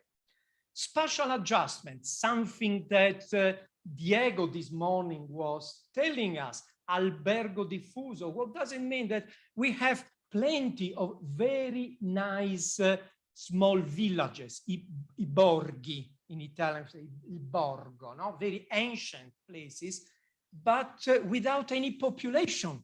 We have a very, very old population in all Italy. So it's plenty of houses that are just empty, abandoned. So why don't we use these houses? Why don't we allow tourists to live in the community, small groups, not thousands of them, of course, small groups, and they can see how the local community live. And of course, they pay for this. As I said, I'm an economist. I want the tourists to pay something there because people have to work there, not to live to Milan or to Berlin or to London. I want our people have the possibility to work there, like the two testimonials were saying this morning. So we need spatial adjustment. Why everybody in the coast? Why don't you leave, let's say, half an hour driving from the coast in the internal part? The weather is better, it's more fresh, the food is good. And then, of course, we have to use B&B, rural and farmhouses, albergo diffuso. Means that, again, we are not building anything more than what we already have. Last point, economic adjustment. Tourism is the sector with the highest intersectoral linkages. When we think about tourism, of course, it's not just restaurant and hotels, it's transport, services, food, construction, everything. The linkages are really strong. Okay, just think that all the food we give to our tourists come from outside. Just as an extreme example, nothing remains here. Of course, we know that something has to be imported, but the higher the proportion of food and services that is produced in the local community, the highest is the income. Again, with the same number of tourism. Again, I don't know the Costa Rican experience, but in Italy, in Sardinia, if you have a huge hotel, they never, let's say, buy local food because the local producer do not have enough quantity. And then it's crazy because tomatoes come from Bologna. And around there is plenty of producers, but each of them is too small. Then it's important to have la filiera, no? The aggregation, the cooperative. So putting them together, they can assure also the large hotels, the product they need. Just they change completely the possibility of the local community to have income there, not going away, not flow away. So these three adjustments, as I said, spatial adjustment in space, seasonal adjustment along the year, economic adjustment can make a total different way in which we can have tourists as a main activity in the region, but ensuring also a protection of the environment and a protection of the local community. So this is, I finished my presentation here. It was just a way, as I said, behind these studies are a lot of work also done within the master courses. And involving the students in our research project, I think is very important to make them understanding the issue we are dealing with. Thank you very much. Well, thank you, Rafael, for your presentation. So follow the agenda. We have Gloriana Reyes talking to us about our new courses in our master degree. But if you agree, Gloriana, and if Katrina is here, I'm asked Katrina if you want to go first. This is just basically on your schedule.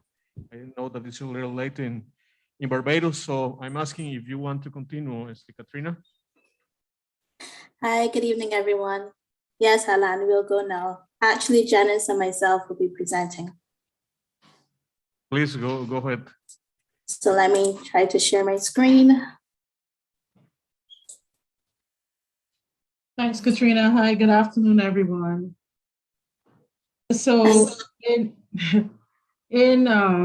the University of the West Indies, Cape Hill campus, we were required to update one of our courses as well as develop a new course. And so I'm going to present on the course that was updated, and Katrina will share on the course that was newly developed. Just a little bit of background to start us off. At the Center for Resource Management and Environmental Studies, we offer a master's in natural resource and environmental management. It is a very interdisciplinary program, and we offer 4 specialization streams. The courses that are the focus of the STOREM project fall within our coastal and marine resource management stream, but we also have climate change, water resources management, as well as land management and environmental resilience. We are also currently working on revamping a renewable energy course that we used to offer some time ago. Students work with us for approximately 12 months. They have 2 semesters of taught courses, and then they have a 4-month research project and paper.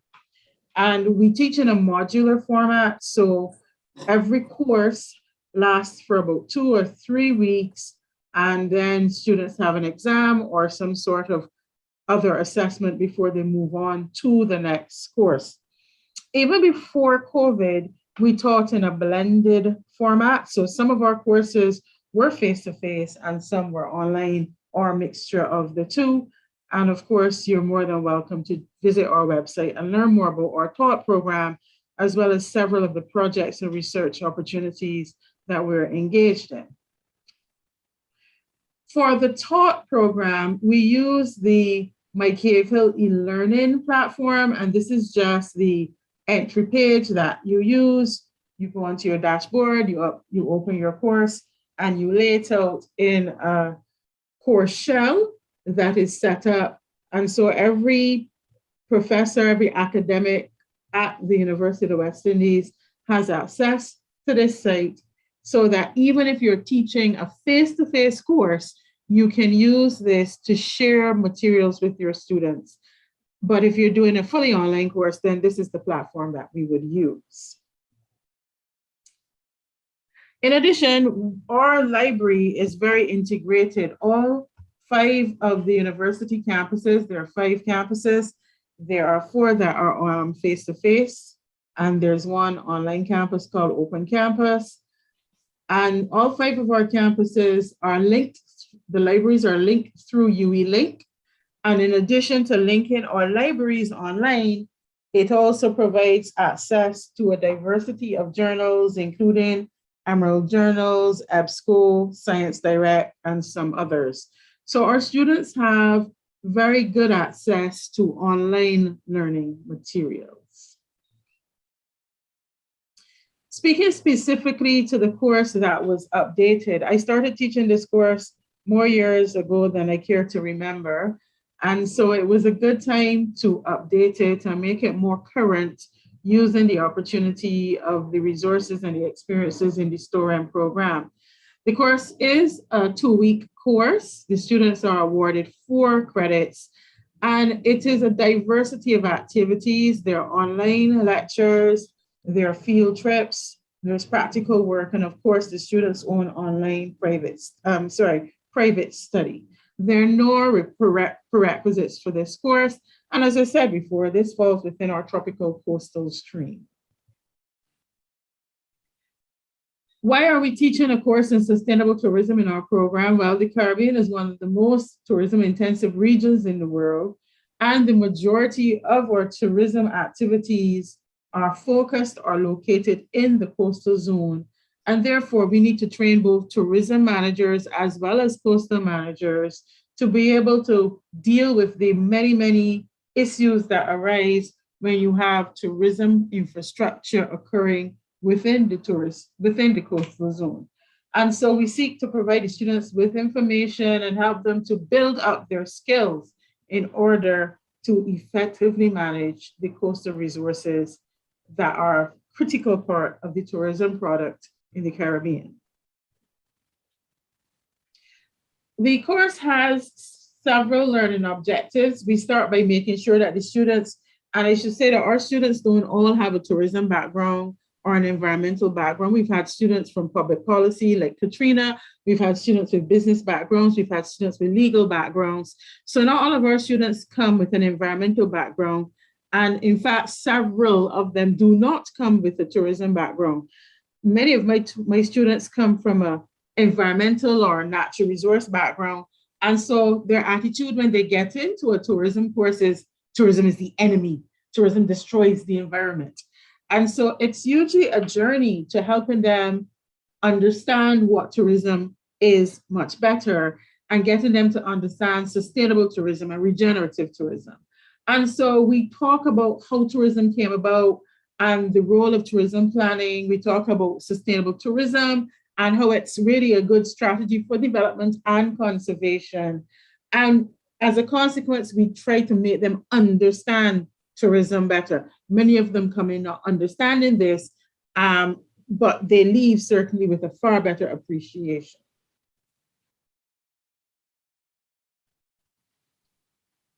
The course covers several topics and they're on the slide. What I'm going to focus on here are the topics that we added after revamping the course. And the course has now been taught since it's been revamped. And I will say that it was very well received. So we added regenerative tourism, moving beyond just talking about sustainability. And I know several speakers before me today talked about this. In the Caribbean, it's very critical right now on the Caribbean government agendas to talk about green economy and the blue economy. And so situating tourism within the context of the green and blue economy is a critical part of the change in the curriculum. And those were the three main changes that we made. But in making those three main changes, it shifted the discussion in the rest of the course as well. So although these are specific topics mentioned here, understand that each topic isn't just a bubble in itself. Each topic builds on and discusses the other components. So in talking, for example, about environmental quality, or talking about environmental management systems, or indeed the future of tourism, obviously regenerative tourism, blue economy, green economy, these concepts were key to discussing those topics as well.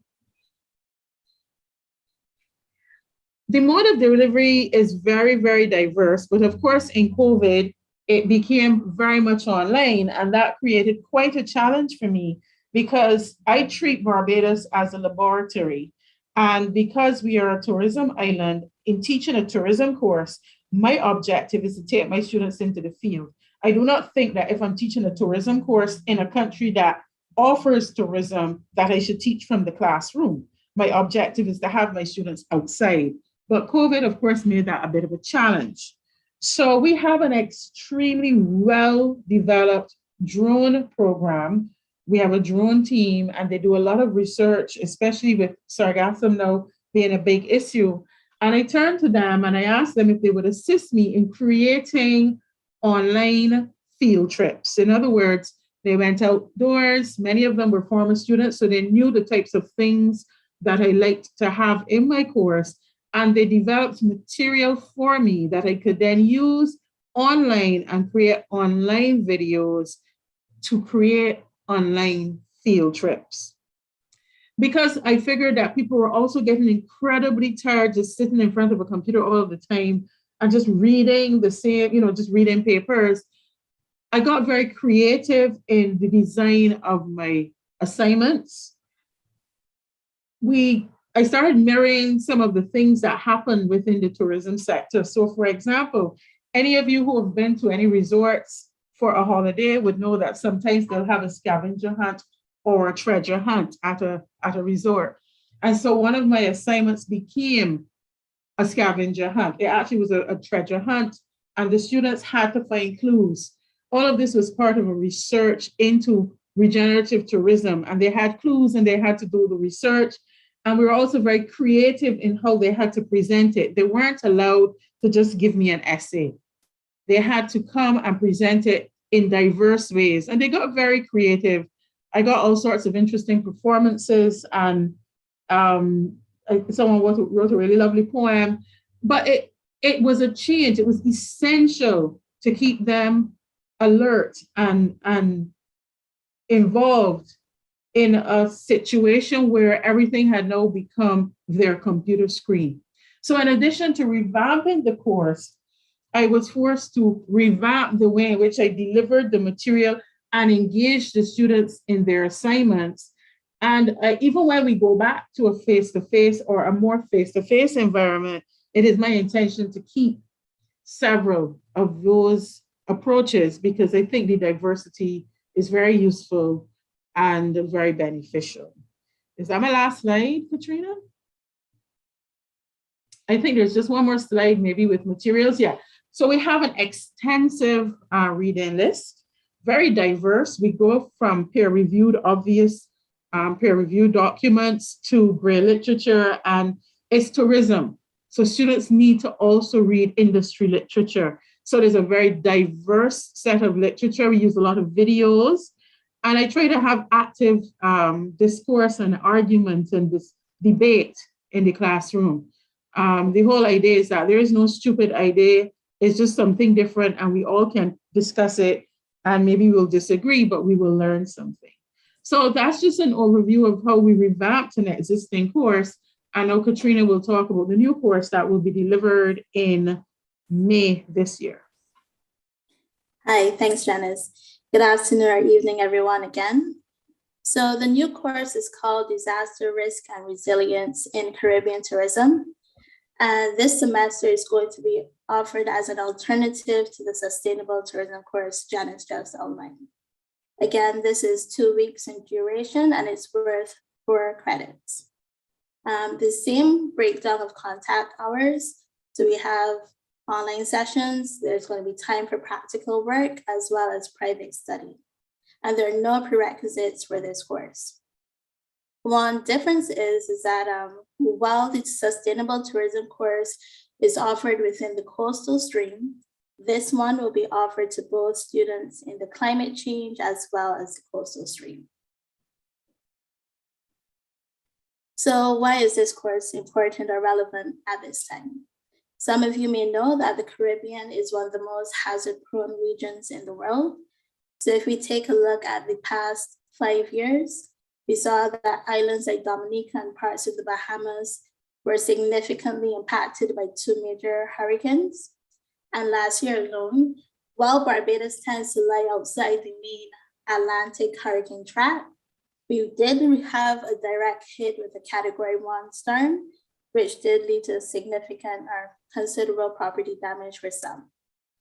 Last year, we also experienced a volcanic eruption from a neighboring island of St. Vincent and the Grenadines, and we saw that the ash plume traveled to Barbados and deposited a significant amount of ash, which took months and months to clean and get rid of. So as you can see, the Caribbean is vulnerable to natural hazards, but its vulnerability is multidimensional. So not only environmental, there's also social and economic considerations. As you would have heard from Janice, tourism is one of our main drivers of socioeconomic development. However, the sector is susceptible to both internal and external threats, including natural, man-made, and hybrid hazards, and hybrid would be things like floods. So there is a need for professionals who have a fully or a really good understanding of the relationship between tourism and hazards. So with this new course, we hope to equip students with the knowledge and skills to apply disaster risk reduction principles and strategies to enhance the resilience and sustainability of the Caribbean tourism sector. By the end of the course, students should be able to explain key terminology related to disaster risk reduction and sustainable tourism. They should be able to analyze the features of Caribbean tourism that contributes to its vulnerability. A key feature is for them to understand better how gender inequalities can intersect with risks and vulnerabilities. They should be able to integrate GRR principles into sustainable tourism processes and develop criteria to evaluate disaster risk reduction provisions in tourism legislation, regulations, and policies. So we're going to try to be ambitious with this course and cover a number of topics. As Janice mentioned, not everyone coming into the program has a background in tourism. So we'll be providing them with an overview of not only the Caribbean tourism sector, but tourism in general. They'll be learning about those characteristics of SIDS, and by SIDS I mean small island developing states, that contribute to their vulnerability and exposure to hazards. We'll be looking at invasive species, namely sargassum, and the impacts those inundations can have on tourism enterprises. Students will be introduced to key terminology related to DRR and sustainable tourism, as well as being introduced to those global and regional frameworks, such as the Sendai framework. They'll learn about risk assessments and hazard mapping, as well as how perceptions of risk can influence travel decisions. And from a more management perspective, they should be able to farm those linkages between disaster risk reduction and climate change adaptation and sustainable development. Be able to identify and apply structural and non-structural mitigation measures, as well as learn about the adaptive capacity of Caribbean SIDS. I mentioned that we'll be looking at gender mainstreaming. And then lastly, they'll be looking at those pre and during and post disaster management interventions, particularly for touristic destinations. So it's intended that this course would also take a blended approach of face-to-face and online synchronous and asynchronous activities. However, with the current COVID-19 situation, the course will be offered fully online.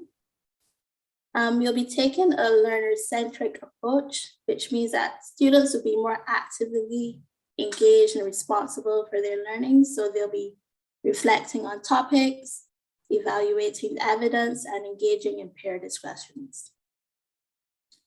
The course materials, of course, will be supplemented by real-world case studies, various publications, online resources, and videos that can help explain the theories and concepts. In terms of assessments, it's going to be 100% coursework. So they'll be completing an online quiz.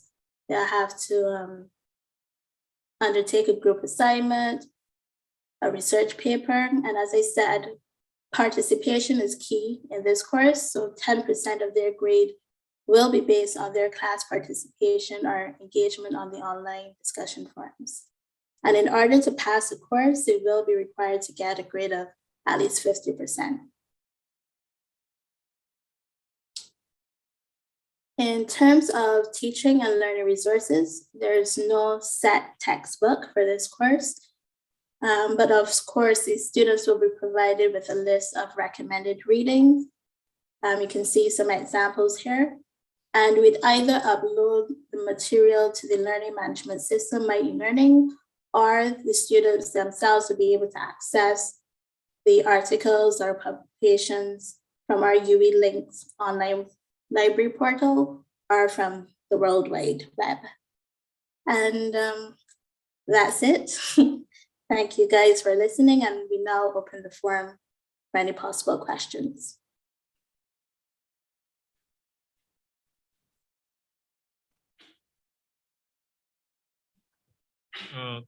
Thank you, Katrina and Janice, for your presentation. It's nice to hear you. We're very glad to hear you both. Right now, we're going with Gloriana Regis. And also, Gloriana, we have the support of Mario Socatelli, sharing this same structure of our programs, or the new programs that we are creating in this in the framework of STOREM project. And then we will have Juan Darío Restrepo, that we share fit proposals. After Juan Darío, we will have this feedback for interchange between us. So wait for with your question and comments till Juan Darío finish. Okay. So Gloriana, can you hear us? Hola, buenas tardes. Sí, los escucho bien. Hola. Te escuchamos un poquito. Bajo, ¿será? Tal vez el Ahí. micrófono. ¿Ahí me escuchan bien? Te escuchamos, sí. Adelante. Hola, buenas tardes. Bueno, por asuntos personales, pues no los pude acompañar hoy en San José, pero ya mañana me incorporaré a la gira y para mí es un gusto, bueno, tenerlos acá en UCI, en Costa Rica y darles la bienvenida. Ahí estoy compartiendo pantalla. Sí, ¿verdad? Sí, sí. Ok. Bueno, voy a hablarles sobre el proceso que estamos haciendo en UCI para incorporar 2 cursos a nuestra maestría de gestión de turismo sostenible. Voy a hablarles primero, bueno, de la actualización de la MGTS, después del estado actual del proceso ante CONESUB, ya les voy a decir quién es CONESUB, la estrategia para iniciar los nuevos cursos que tuvimos que idear y los contenidos de los cursos nuevos. Primero, la actualización de la MGTS nace como 2 puntos. Como entregable del proyecto STOREM, bueno, la UCI lo que hace es actualizar 2 cursos de la malla curricular enfocados en el desarrollo regenerativo y parte también como segunda propuesta porque la UCI trabaja como su eje, uno de sus ejes principales, la regeneración. Entonces, nosotros queremos que la regeneración no sea un curso, un certificado aparte, sino que se incorpore tanto a nivel administrativo como a nivel educativo. Entonces, para nosotros es importante adoptar este nuevo enfoque o este nuevo paradigma que trabaja la UCI también en nuestra malla curricular. Esos son los 2 puntos.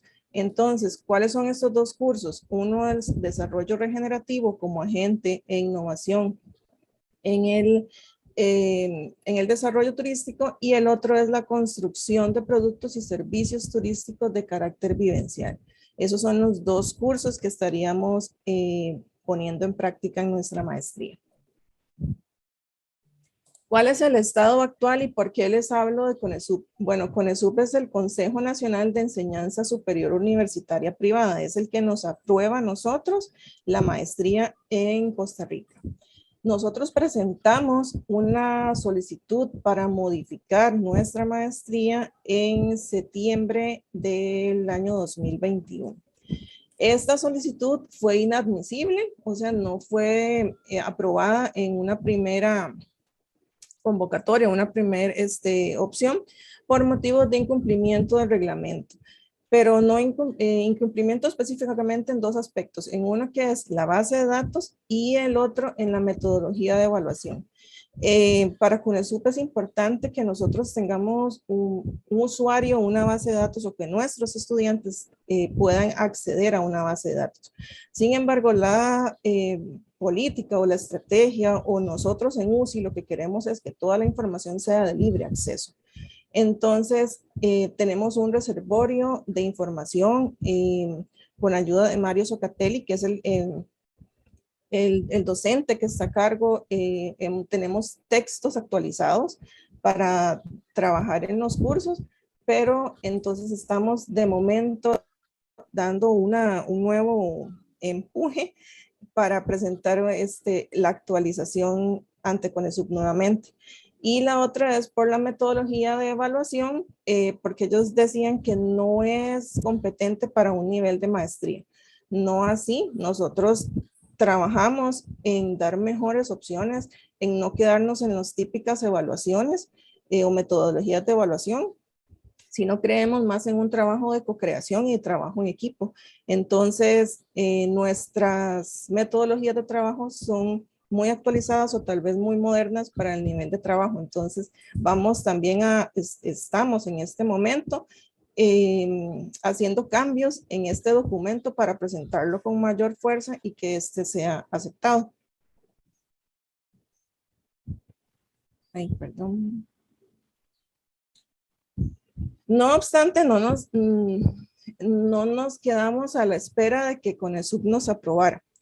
Por temas de pandemia, 2019-2020, tuvimos que crear una estrategia porque dentro de nuestra maestría tenemos la maestría 100% virtual con un modo presencial. Entonces, cuando se viene pandemia, se cierran las vías aéreas, lo que necesitamos es sustituir ese módulo presencial y no atrasar a los estudiantes, porque ellos necesitan este módulo presencial para poder graduarse. Entonces, presentamos ante CONESUB nuevamente una modificación en el módulo presencial. Este módulo sí no lo aprobaron, pero este módulo presencial de nosotros es de 1 semana. Lo aprobaron bajo la condición de que se sustituyeran las horas presenciales por horas virtuales. Entonces, pasando de 1 semana presencial, pasó a 3 meses virtual. Entonces, para poder trabajar en esto, en el equipo de la maestría, lo que propusimos fue implementar la propuesta que estamos trabajando para el proyecto de STOREM, estos 2 cursos, implementarlos como un plan piloto para ver cómo nos iba y ya después incorporarlos en nuestra maestría, y que ya cuando volviéramos a la modalidad presencial, entonces se mantiene ese módulo presencial y ya nosotros incorporamos los contenidos en los nuevos cursos. Entonces, este plan piloto lo iniciamos en junio con una generación de junio del 2021 y el módulo finalizó en septiembre de manera exitosa. Como tenemos nuestros estudiantes, no son solo de Costa Rica, tenemos estudiantes de Colombia, Argentina, principalmente Perú, incluso hemos tenido estudiantes de España. Eso es nuestro grueso principal. Decidimos que de momento, como estamos en pandemia y no sabemos en qué momento cierran fronteras nuevamente, optamos por abrir ahora el 28 de marzo nuevamente un grupo bajo la modalidad virtual, poniendo en práctica las oportunidades de mejora que pudimos revisar en este módulo virtual que tuvimos aplicando el contenido de los 2 cursos propuestos. El objetivo del primer curso, que el primer curso se llama Desarrollo Regenerativo como agente de innovación en el desarrollo turístico, el objetivo principal o general es desarrollar actividades regenerativas de manera colaborativa y creativa, teniendo en cuenta una visión sistémica que parte de la identificación de la raíz o causas de problemas de degradación, la interrelación dinámica de elementos, entendiendo sus potenciales impactos y promoviendo la generación de los beneficios. ¿Qué vemos en ese curso o qué esperamos ver en este curso? Ecosistemas, biodiversidad y paisajes funcionales, soluciones basadas en naturaleza, la degradación ambiental y social, bienestar y desarrollo humano, enfoques económicos alternativos, políticas que influyen en la degradación ambiental, el impacto ambiental nulo, las técnicas para la restauración y regeneración, límites planetarios, construcción colectiva, biomimetismo, el desarrollo regenerativo, los principios de escasez y abundancia, comunidades regenerativas y enfoques de relación. Además de escenarios de cambio, el cambio y la aparición de nuevas condiciones, por ejemplo, enfermedades emergentes, que fue tal cual el caso en el que estamos ahorita, colaboración y liderazgo ético, la permacultura, un enfoque que nos interesa mucho, que es trabajo colaborativo, que es el Work Mandala, es diseño de estrategias de adaptación, tecnologías verdes en todos los campos, la dinámica social de la globalización y el sector turismo. Y después está el segundo curso, que es la construcción de productos y servicios turísticos de carácter vivencial. Y aquí la idea es diseñar sistémicamente y poner en marcha experiencias turísticas holísticas que conecten las motivaciones de las generaciones actuales y de recambio, con los intereses de los actores locales, así como con la naturaleza y consigo mismo, utilizando metodologías, avances, instrumentos, estrategias y saberes diversos con la alta creatividad y adaptabilidad para incidir en la promoción de un desarrollo ecorregional con ética humanizadora, inclusión, sensibilidad, empatía, cultura de la vida y el respeto mutuo. Y en el contenido que esperamos trabajar, son las dimensiones sociales, ambientales y culturales del territorio, el pensamiento sistémico, el enfoque holístico del trabajo, diversificación de actividades productivas para el desarrollo local y cohesión en territorio, la capacidad de resiliencia y adaptación, el reconocimiento de tendencias y patrones, la construcción de escenarios y estrategias para adaptarse al cambio. Además de ecoalfabetización, por ejemplo, bueno, la importancia de los valores y estrategias, la integración de la identidad ecosistémica y cultural del desarrollo turístico, características deseables en interacción positiva en el momento de la visita, el concepto de experiencias turísticas, importante para nosotros también el storytelling en el desarrollo de experiencias turísticas, diseño y técnicas para el desarrollo de experiencias y productos innovadores, la integración de las TICs en la construcción de experiencias y nuevas prácticas y tendencias del mercadeo aplicado al turismo. Aquí les comparto un screenshot que hicimos de cómo se ve el curso o los cursos ya actualizados en la plataforma. Y quería compartirles también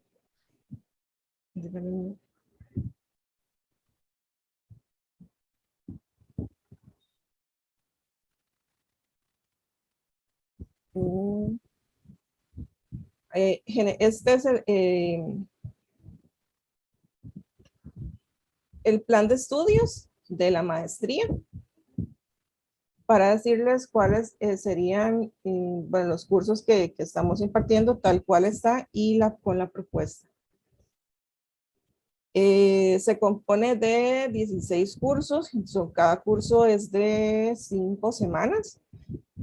Y bueno, como primer ciclo se ve teoría, desarrollo turístico, biología de la conservación, patrimonio cultural, patrimonio natural y turismo, planificación de turismo, los fundamentos de mercadeo, sitio de sostenibilidad, proyectos, mercadeo aplicado a turismo, sistemas de calidad y certificación de la sostenibilidad, proyectos 2, diseño de productos de turismo, ecoturismo, turismo rural y comunitario, administración, ecoalbergues, turismo y cultura, y después el módulo o el proceso del proyecto final de la graduación, y después está el módulo presencial.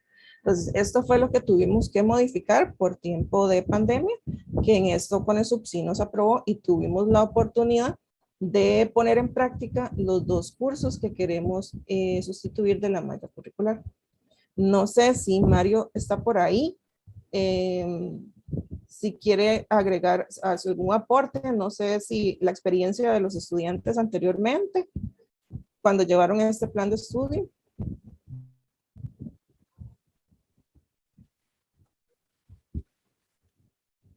No sé si es... Okay, Glory, gracias. Basically, just to make a summary of what Gloriana says. So we present to CONESUB, we asked to CONESUB to approve our courses. They say, no, you are, they can approve this course because they think our modality of evaluation, it's very specific don't respond to what they believe it's a good evaluation process. So they ask for include more forum, essays, in that kind of thing. So we are here working against CONESUB like 8 years in different programs because they think that virtual it's, well, it doesn't matter, but they don't approve at the first stage. But then, because the people can come to Costa Rica to receive this face-to-face module, we need to create new courses in order to receive virtual. So we take the same 2 courses that we propose that they can accept it and use it in this model. So we are applying the 2 courses but not in the way that we expect to apply, that it's even with the pandemic or without pandemic. So we are doing, even if they want or don't want to approve it at this moment. So this is basically the summary, sorry. Yeah, now it's time for friend Juan Dario, and when Juan Dario finish, we can start making our question to the three presenters. Okay.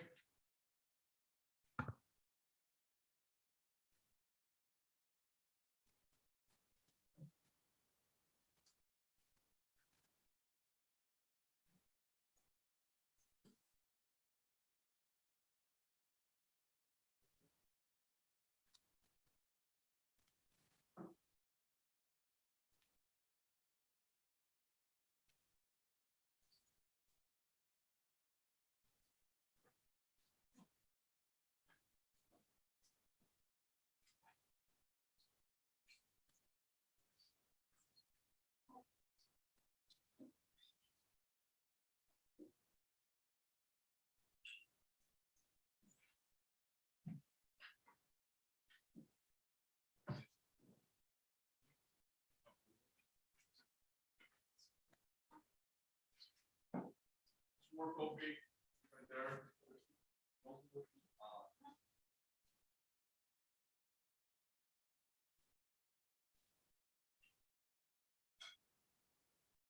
Good afternoon. My name is Juan. For those who I did the microphone. Okay. My name is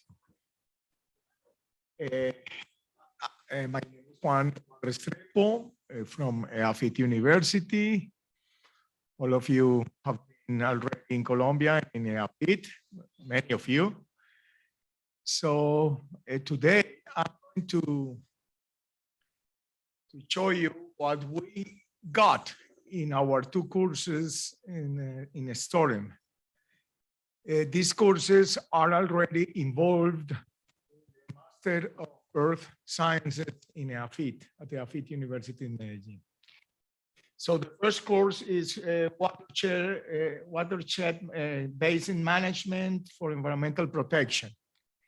This is basically, this cartoon shows what we want to highlight in this course. The main core of the course is for students to understand the connectivity between drainage basins, rivers, mountains, floodplains, estuaries, and coastal seas and ecosystems. So basically, what all these fluxes from drainage basins go in one direction towards floodplains, estuaries, and coastal seas.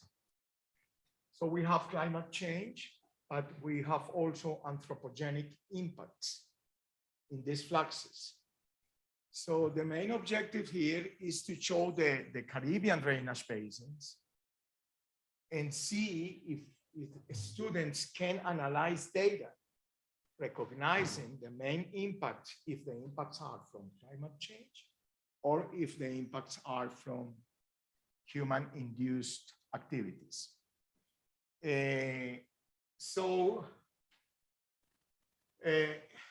this is the program of the course. The main objective, to explore the geographic characteristics of Caribbean region, including geology, drainage basins, climate, oceanography, coastal ecosystems, and human population growth and economy. This is important to involve these guys here because these are the main drivers of what's going on in the coastal seas and coastal regions. So we have the content of the first module, which is Caribbean watersheds, geographic setting, geology, climate, and so on, oceanographic and socioeconomic features. Then we have the second module, which is the water continuum. Once again, trying to doing some checky with all kind of professionals to understand that what they see on a beach, on an estuary, bay, or coral reef may be induced by what you get from drainage basins. So this is the components of drainage basin, catchment, hydrology, how we analyze hydrology data, how we analyze erosion data from drainage basins and turbidity in coastal systems. Keep in mind that turbidity is one of the main stressors we have in coral reefs, in coastal coral reefs. In Puerto Rico, for example, in Colombia, even in those coral reefs in islands, you have erosion from the islands and you have turbidity impacting beaches, coral reefs, regions, and so on. And for estimation of fluvial flux budgets, I'm going to show you what is this about in a few seconds. Next. There is another module, which is tooling analysis. So we want to introduce the students about land use change, deforestation, mining, soil deterioration in drainage basins and in coastal areas as well. What kind of data and databases do we have to treat these guys, land use and so on? And how we analyze time series of data to recognize fluxes in the coastal zone. Next. And finally, this is a module. I'm going to show you an example very fast, maybe tomorrow. Tomorrow I'm going to present the observatory, the data observatory we have in real time for the Cartagena region. And in that presentation, I'm going to show you the tool in real time, of what we got from a big observatory in the Cartagena region. We want to introduce the students on how we transfer. This is a knowledge translation unit, knowledge translation, and those two words, knowledge translations, is so fashioned right now. Actually, one of our funders is IDRC from Canada, and they actually forced us not only to produce papers, but only to transfer the paper science to environmental authorities. And they want us to prove that our data is being used towards decision-making and so on.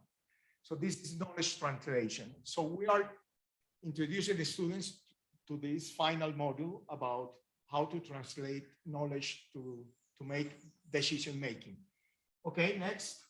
I'm going to show you the schedule of the 4 modules: academic evaluation, next, software and web data sources for the students. I'm going to show you some examples, next. Well, this course started last semester,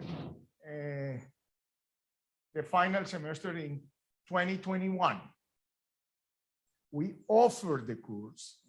We sent information to Magdalena, to colleagues in Colombia, in other universities that have marine biology, have hydrology, ecology, and so on. There is an agreement in Colombia called G8, like the countries, like G8, the countries, the economic forum, and all of that. And we have interchange of students between these universities. So this is the screenshot in the system of EAFIT in which we professors control the courses. These are all my courses last semester. So cerrado means closed. It's gone. It's done. Was last year. And this is Manejo de cuencas, which is the Spanish translation of the STOREM course. So this is to show you that we offer the course, and it's on the screen. Okay, let's keep going. This is like the blackboard, like in US for managing courses. This is the information of the course: introduction general, general introduction, chronograma. Keep going, please. This is dates of the modules. If you click here, you get all the presentations of the modules of the course and so on. Let's keep going. This is for students to send the first exam. Keep going. These are two guys. Two guys took the course. Not too much, but at least we began. But I want to say that these two guys are from a UNESCO project. There is a UNESCO project in Santa Marta region. You were in Santa Marta. And that UNESCO project is trying to study the main geologic indicators of the Sierra Nevada de Santa Marta, but to calculate indicators and see if UNESCO approves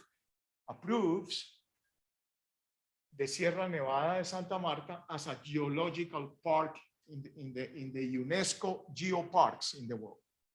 So these two students are working in that project, and they needed to take this course about Caribbean drainage basins and so on, and how to manage data, land use change, because they need to study the rivers coming from the Ciénaga Grande de Santa Marta, the Sierra Nevada de Santa Marta. Next. Well, we opened the course again. The master program opened the course this semester. It's here. Look, it ends in June 26, 2022. We didn't get any students, but now we got a message from Universidad del Norte in Barranquilla, and they have 4 students for the next semester. They want to take the course because 2 of them are taking some courses in tourism in Universidad del Norte, and 2 of them are working with drainage basins and impacts in coastal systems. So probably no, we are going to offer the course again in the next semester. Next. I'm going to show you some flashes of the course. This is the first module, the geographic and geologic context of Caribbean drainage basins. We also give students basic concepts in hydrology. What is the hydrological cycle? What is evapotranspiration? What is precipitation? How you measure the hydrological balances in the region? What is the transfer of humidity and rainfall from atmospheric rivers coming from the Amazon? In other words, how the Amazon, for example, impacts the Caribbean region. I'll show you tomorrow in a beautiful screen in our tool, in our observatory. What is the climatic system? We are talking about climate change, and students do not know what is a climatic system, how you recognize the balance between atmosphere and land and ocean and so on. So we give all these concepts. Keep going. We start talking about geography, rivers, Caribbean region, so on. Going. The second module is about the water continuum from continents to the coastal seas. Keep going. Basic concepts about headwaters, mountains, drainage networks, floodplains, deltas, estuaries. Next. The third module, we start talking about databases, going to some key papers and databases in Caribbean basins in Latin America. This is, go again. This is about deforestation in Latin America. Next. We'll start working with the Global Forest Watch. This is a beautiful platform about deforestation in the world, almost in real time. The last data you can see in deforestation in the world. This is by University of Maryland with the Landsat images. This is exquisite. I'm going to show you. Back, please. This is all these colors are deforestation. Look at the Amazon. This is Tocantins, Amazon. This is the whole Amazon. Blah, blah, blah. This is Colombian Amazon region. This is the Andes of Colombia. Here is Ecuador. Ecuador here, Panama, Costa Rica, and each color is a constellation. It's a galaxy of deforestation. If each color is deforestation between 2000 and 2022. Let's keep going. This is the Colombian Amazon. Look at this. Amazing. Wait, I was talking to one of the colleagues here that in Colombia, we need to consider the impact of the treatment peace we signed with guerrillas in 2016, in 2016. We had more than 15 army guys controlling all the Amazon region, all the jungles. So the state, the government, and we Colombians couldn't go to all these regions, not even the national parks. We have many national parks here, many natural reserves. So after we got, in all this region, Pacific region, look at the deltas and Pacific region of Colombia, we had 50,000 hectares of cocaine in 2016 when we signed the treatment peace. And now we have 200,000 and 50,000 hectares of cocaine. So 5 times more than when we signed the treatment peace. This is just to tell a story. But then, the deforestation, when we signed, all these guys abandoned the jungles, and we began the illegal deforestation and illegal mining of this region because all the people from the interior and mafias went to the jungles, and this is the result we are getting in Colombia. Okay, keep going. The same in the Caribbean, actually. Let's keep going. So students, next. This is how show students how to calculate the human food index in a region in the Caribbean. Keep going. And now they go to the system and start working with the platform. Colombia, they select, for example, the major drainage basin in the whole Caribbean, which is Magdalena. So they make the polygon in the system, and they start working with data and look deforestation and time lapses and so on. Keep going. And they start working with this. These are some screenshots, how to analyze data, and select the basins, and keep going. See the statistics of deforestation and so on. In each polygon, they can select the whole Orinoco, whatever, any drainage basins. Keep going. This is the Orinoco Basin, actually. One of the, we also introduced a student with another tool about estimating floods in the coastal region in drainage basin, another very recent tool. Keep going. How to extract maps of floods in floodplains in the Caribbean drainage basins. Keep going. Like that.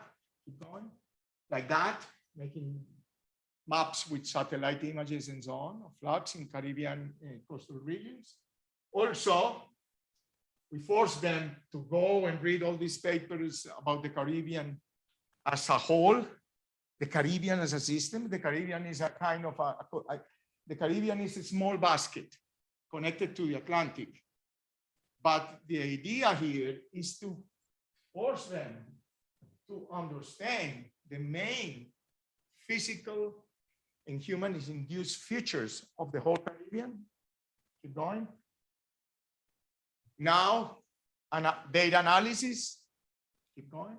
So we explain the main driver and forces, agriculture, mining, impacting coastal systems. Right? Exercises for them with the numerical exercises, some equation, extrapolation of data for drainage basins. Keep going. Data. So we give them all of this data of many rivers in the Caribbean, and they start working with data. So keep going. Filling these tables like this and making analysis like this. Keep going. Plots like this about erosion in drainage basins. Statistics of rivers in Caribbean drainage basin, which statistics are important to recognize human impacts in drainage basins. What kind of graphs are we going to plot about deforestation and so on? What kind of time series do we have? This is very easy, the zero and the variability and the thresholds to recognize human impacts. And lastly, the science towards decision making, which is the fourth module. So we put the students to read about this project. This is the project that I was talking about of IDRC Canada, International Development Research Center. This is a project in which we study the impact of pollution from the continent into a coastal region and the impact of health, fisheries, tourism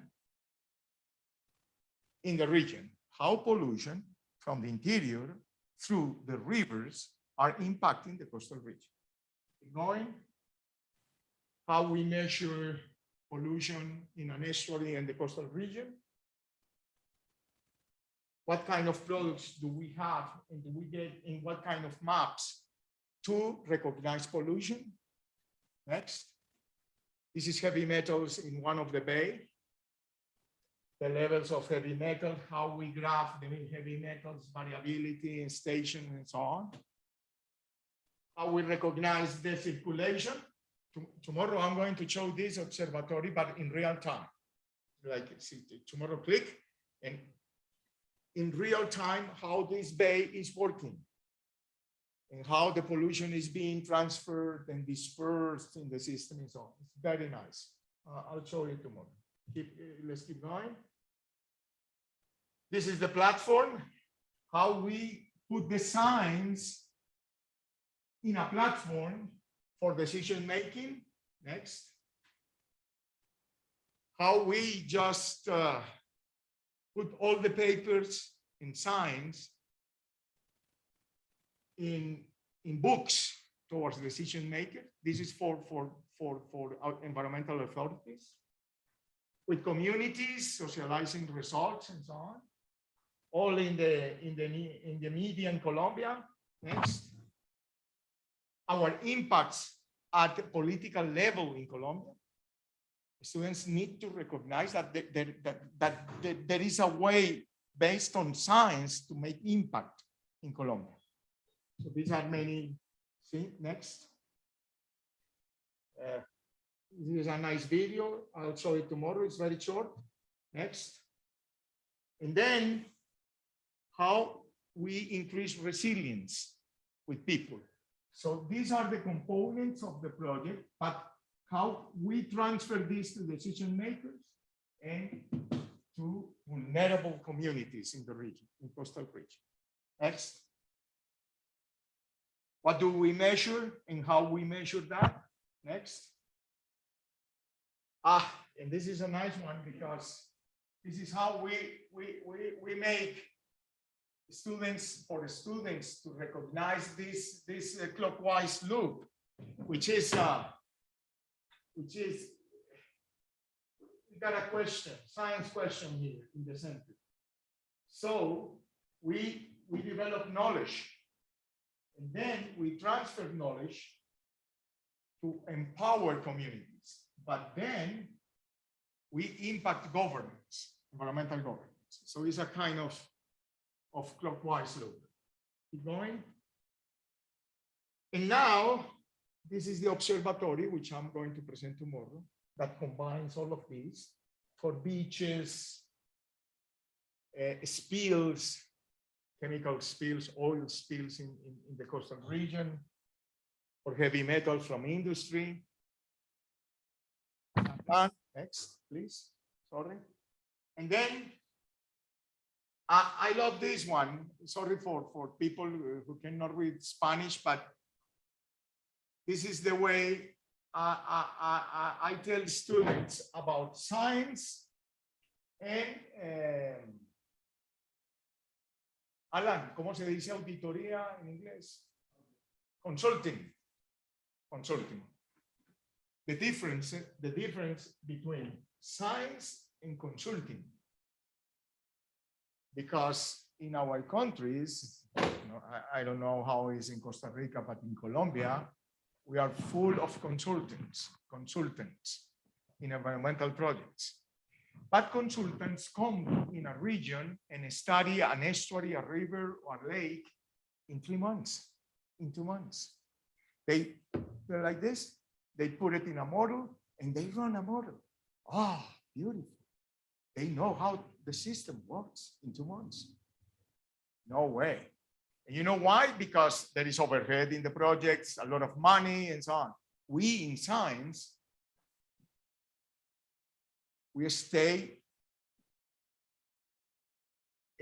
knowing the system with climate variability, in La Niña, in El Niño, in dry season, in humid season, and we monitor the system in the way it is, because we can afford that.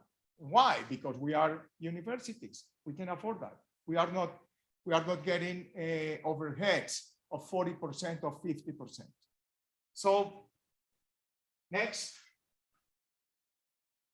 and how we make impact at a national level. This is the main. This is the New York Times in Colombia. And last year we got the first page of a Sunday. If you go and see in Colombia the first page of our New York Times in the last 10 years, if any environmental issue has been in the first page, on Sunday, you find maybe one or twice. And you know why? Because we have many murderers, guerrilla, bombings, Pablo Escobar, and so on. So there are more important news, more important than environmental news. You cannot imagine the impact of all this article in this New York Times of Colombia. And this page forced a judicial act against the environmental authorities of Cartagena, pushing them 3 years with money to make science and give results in 3 years about the pollution problem. So these are some cases. Okay, let's keep going. All of these, look, in news, TV. So I'll show the students all of this because they need to know that we can work actually from science and force for changes. Keep going. And lastly, this is we got published in Nature, this paper last year. And this is the first time we are showing that what we got, what people in Miami got in the Surfside building. You remember the building that collapsed in Miami because it was subsiding. So this is the first time we are documenting that Cartagena is going down at a higher rate than Miami and other places, Jakarta, Indonesia, and so on. So this is a big problem right now in Cartagena for tourism. So our data is being used for the next territorial plan and planning of whole Cartagena. So if you want to build a hotel or resort or so on, they are going to base and give permission for construction based on this data of this subsidence data we just published in Nature and so on. So we are impacting now the development and tourism in the region as well. Keep going. Tomorrow I'll talk about this. And then let's go to the next course. So this is the first one. This is the, yes, this one, that's it. So this is coastal management for sustainable beach tourism. And we have offered this course and haven't succeed about people in this course. But we expect, we have talked to Universidad del Norte, to other universities in Universidad de Cartagena is very interested in sending some students to this course about beach tourism. Next.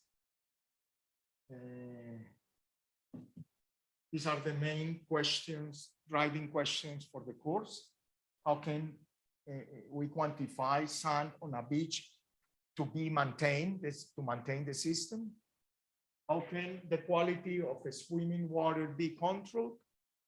This is mainly microbiologic pollution from wastewaters and so on. So course topic, beach. What is a beach? What is the profile of a beach? What is the interaction between beaches and sea level? The sand budget, to understand that sand moves on a beach and that beaches depend on rivers from the continents. You guys have a lot of erosion in the Mediterranean with the Po Delta, in the Ebro, and so on because of the dams, isn't it? You are having sand starving systems in many beaches in the Mediterranean. We are having those as well in some places in the Caribbean. Coastal engineering strategies, which are good or which are not good. Water quality, what is water quality? How do we measure water quality? Pollution impact, how we monitor water quality in beaches, regions. And lastly, beach certification. What kind of beach certification and programs are now running in Colombia and in the Caribbean as well? Next. Type of beaches, next. Next. Florida, Barbados, beautiful. This is when we were in Barbados. Beach in Antioquia, look at the difference here. The erosion, all the wood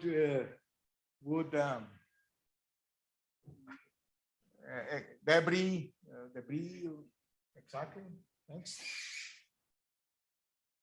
Sea level, how impacts beaches. Next.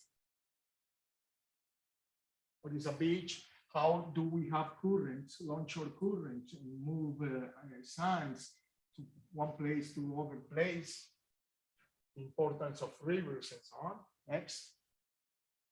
Coastal engineering, jetties, so on. Recreation. What do we measure? Coliform, suspended sediments, turbidity in the water, temperature, salinity. Next. Pollution and impacts. Next. And finally, this is the platform I'm going to run tomorrow about science and observatory. This is the platform in real time. And next.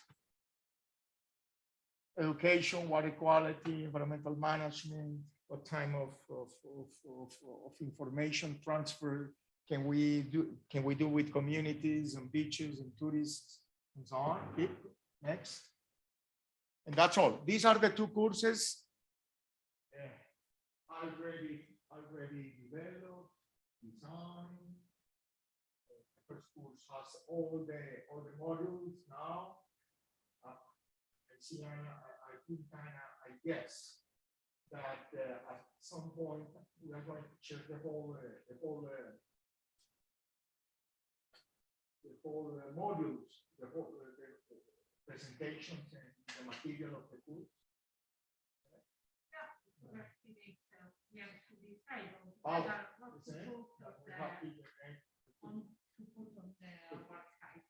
Exactly, to put it on the site and so on. So these are the two courses.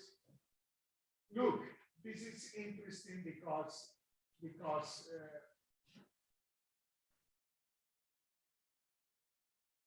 intention, the objective is that you guys, Uzi, Alan, Uzi, to me, Una, you can be customers of this course.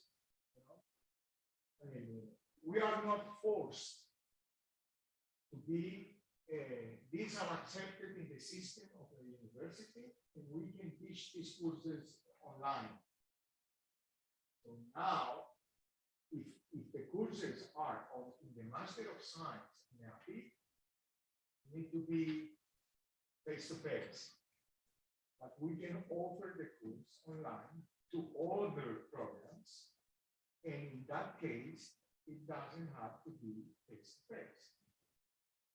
So these courses are there, I mean, as part of the STOREM portfolio to offer to you guys maybe in the future. Because STOREM is going to finish this year, but hopefully our relationship is not going to finish this year. That's what I meant. Actually, very interested. Sorry. Very interested because also the direct method of data in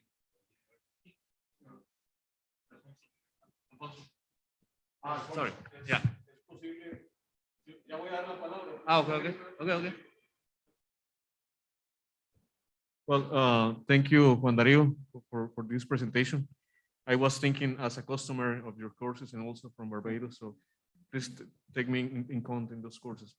So we will start with these questions and comments. So Alfonso is the first one. And then if you have questions to Gloriana, to Mario, to Katrina, to Yanis, you can do it. So Alfonso, please.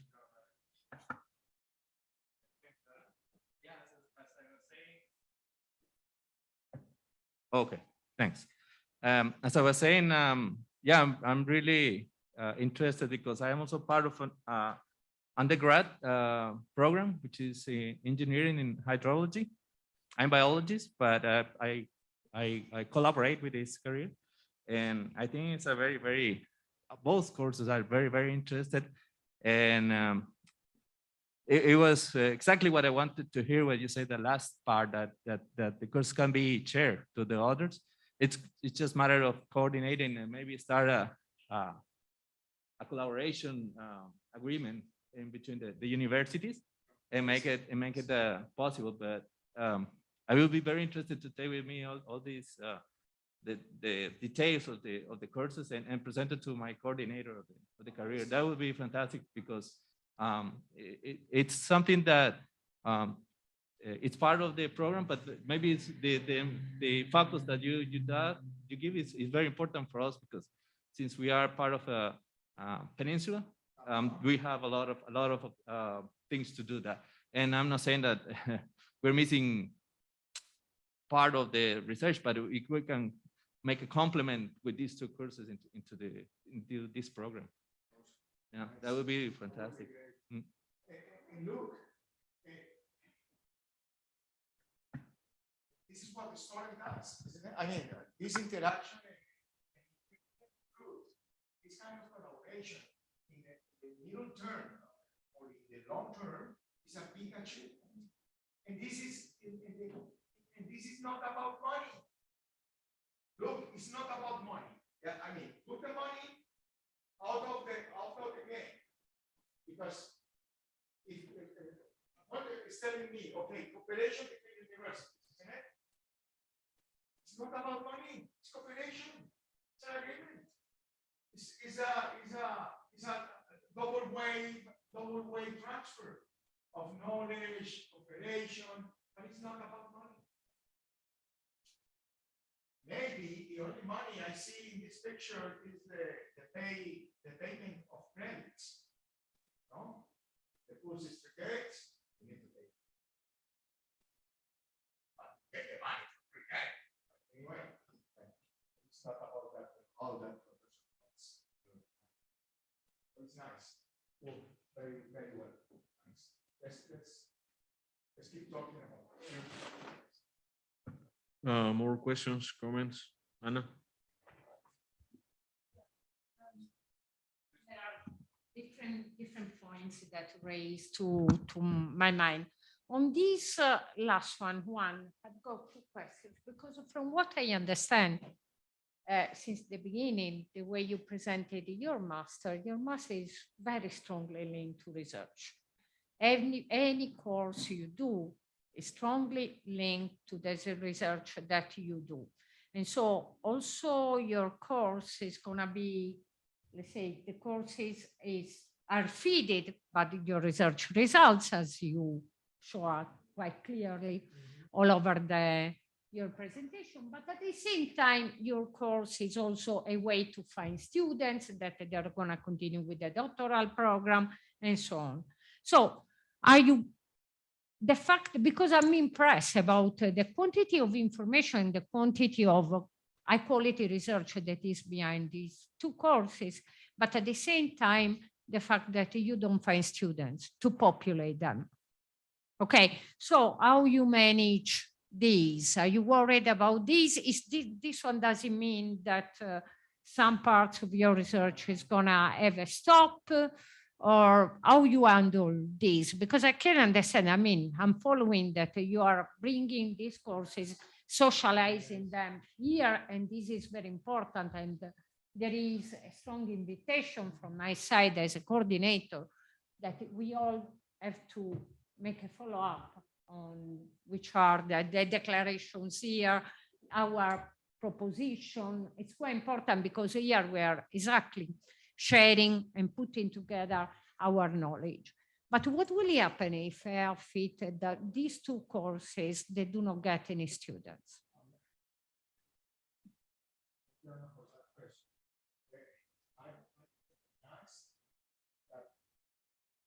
are not kind of a piece of cake. I mean, it's done. It's done. No, actually, we are worried about this. Worried in the sense that we haven't, it's a mistake, our mistake. Our mistake is that we haven't knocked the right doors. Meaning that these days we were just making a visit list to offer these courses. A list in Santa Marta, in Cartagena, in Barranquilla, in Colombia, in our Caribbean region, to go and knock. So we are starting contacting people in natural science and applied science, tourism, and so on in some places, thanks to our universities helping us with the programs between universities. And we are expecting next semester to start doing some visits and offering this. So what we explain here, we are going to explain to the dean, to some faculty teams at some universities, but we are planning some visits because we need to go and show this menu to them. So, of course, we are worried about that. and we are and we recognize that if we don't do some shocking, shaky measures, these programs are going to die there. You know what I mean? It's a code. It's a code in a menu list of courses at the AFIT. Oh yeah, it's there. But nobody is taking the course. So it doesn't make sense. So we are doing kind of, okay, we need to hurry up, knocking doors and so on. Another question, can you plug in social economic indicators in your model? Yes, in our model.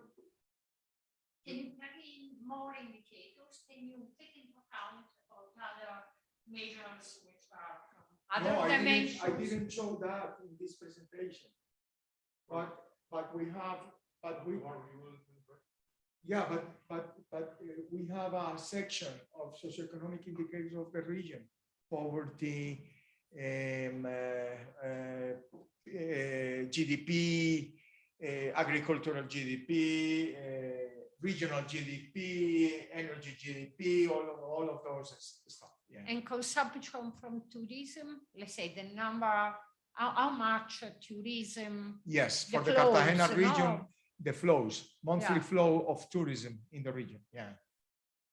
And where the tourist money goes to. What happened with the tourism money in the region? Where does it flow and go? You mean Yeah. the tax money, the tax tax that money. is raised Exactly. from tourism?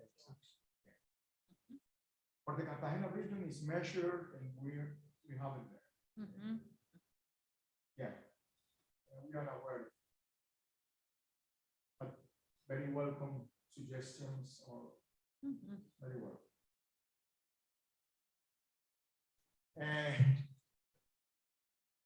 Okay. More questions, comments? But look, once again, as Anna said, we should be worried, and we are worried. Excuse me, Alan, can you hear me? We need to sell this. We need to sell this in the good way. Katrina, yes? It's pretty late here, so we have to run. Are there any questions for Yui? ¿Alguno tiene preguntas para Barbados? No, Katrina, there's no questions for you. Just say thank you so much. Thank you to you and Janice. And if you want to follow tomorrow after 10:30 a.m. from Costa Rican hour, we will use the same Zoom link. Okay? Okay, thank you. I'll see you all later this week. Bye-bye. Bye-bye. Thank you. More questions, comments? Everyone is tired right now. There's no more questions. Just for tomorrow, we will, starting from here to 6:30 a.m., please don't drink so much because you need to rest. And 6:30 here, and 6:30, as you may know, Latin people, it's with the time, it's like exactly, so 6:30. We need to go to Monteverde, and we take our breakfast in the way to Monteverde maybe at 8 a.m.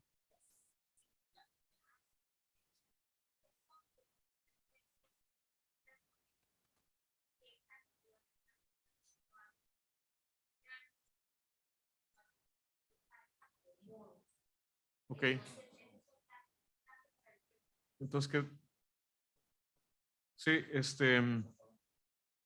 it's possible for everyone to have just enough equipment and not many things, many luggage for 2 days, just small pieces. And if you have too much baggage, you can leave it here in my office if you want, here in UCI, or yeah, I think that's the only choice.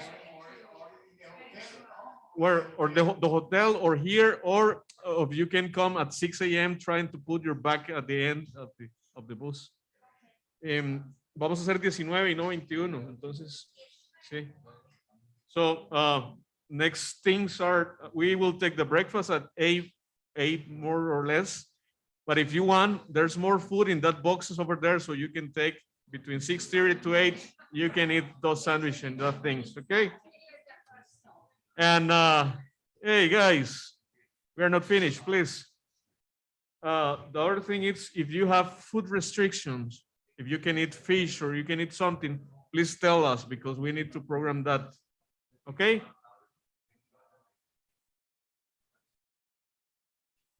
Just if you have problems with some food restriction, please tell us, because we need to say to the people from the hotel that you need something special. We will stay at 10:30 a.m. in Monteverde. We expect to do that. We will use the same Zoom link. So for all the 5 days, please stay using this. Or if you need to share with some of your colleagues. At 10:30 a.m., Olivier Chassot is the director of Costa Rica Regenerativa. That is our flag project in Costa Rica. He will share the experience of what we are doing in Guanacaste. And after lunch, we will have the presentation of the director of Monteverde Preserve, Cloud Forest Preserve. He will share experience with us about what happened during these 50 years of conservation in this place, topics about tourism, topics about research, about climate change, and it will be a very passionate session. And then we will have lectures of Una Afid and Uni Magdalena sharing with us research topics related with our programs. That's basically today's agenda. Okay? Okay. Listo. So right now, see? Food restriction with Paula. If you don't say anything, you will eat what we find at the hotel, okay? Well, this is all for today. Thanks for your patience. Thanks for your time. Thanks for your good presentations. Please say that to our colleagues in Italy, also Paola and Anna, that we are very motivated with their presentations. I don't know if someone wants to say something, or if you are, it's fine for everyone. Okay. Well, thank you so much.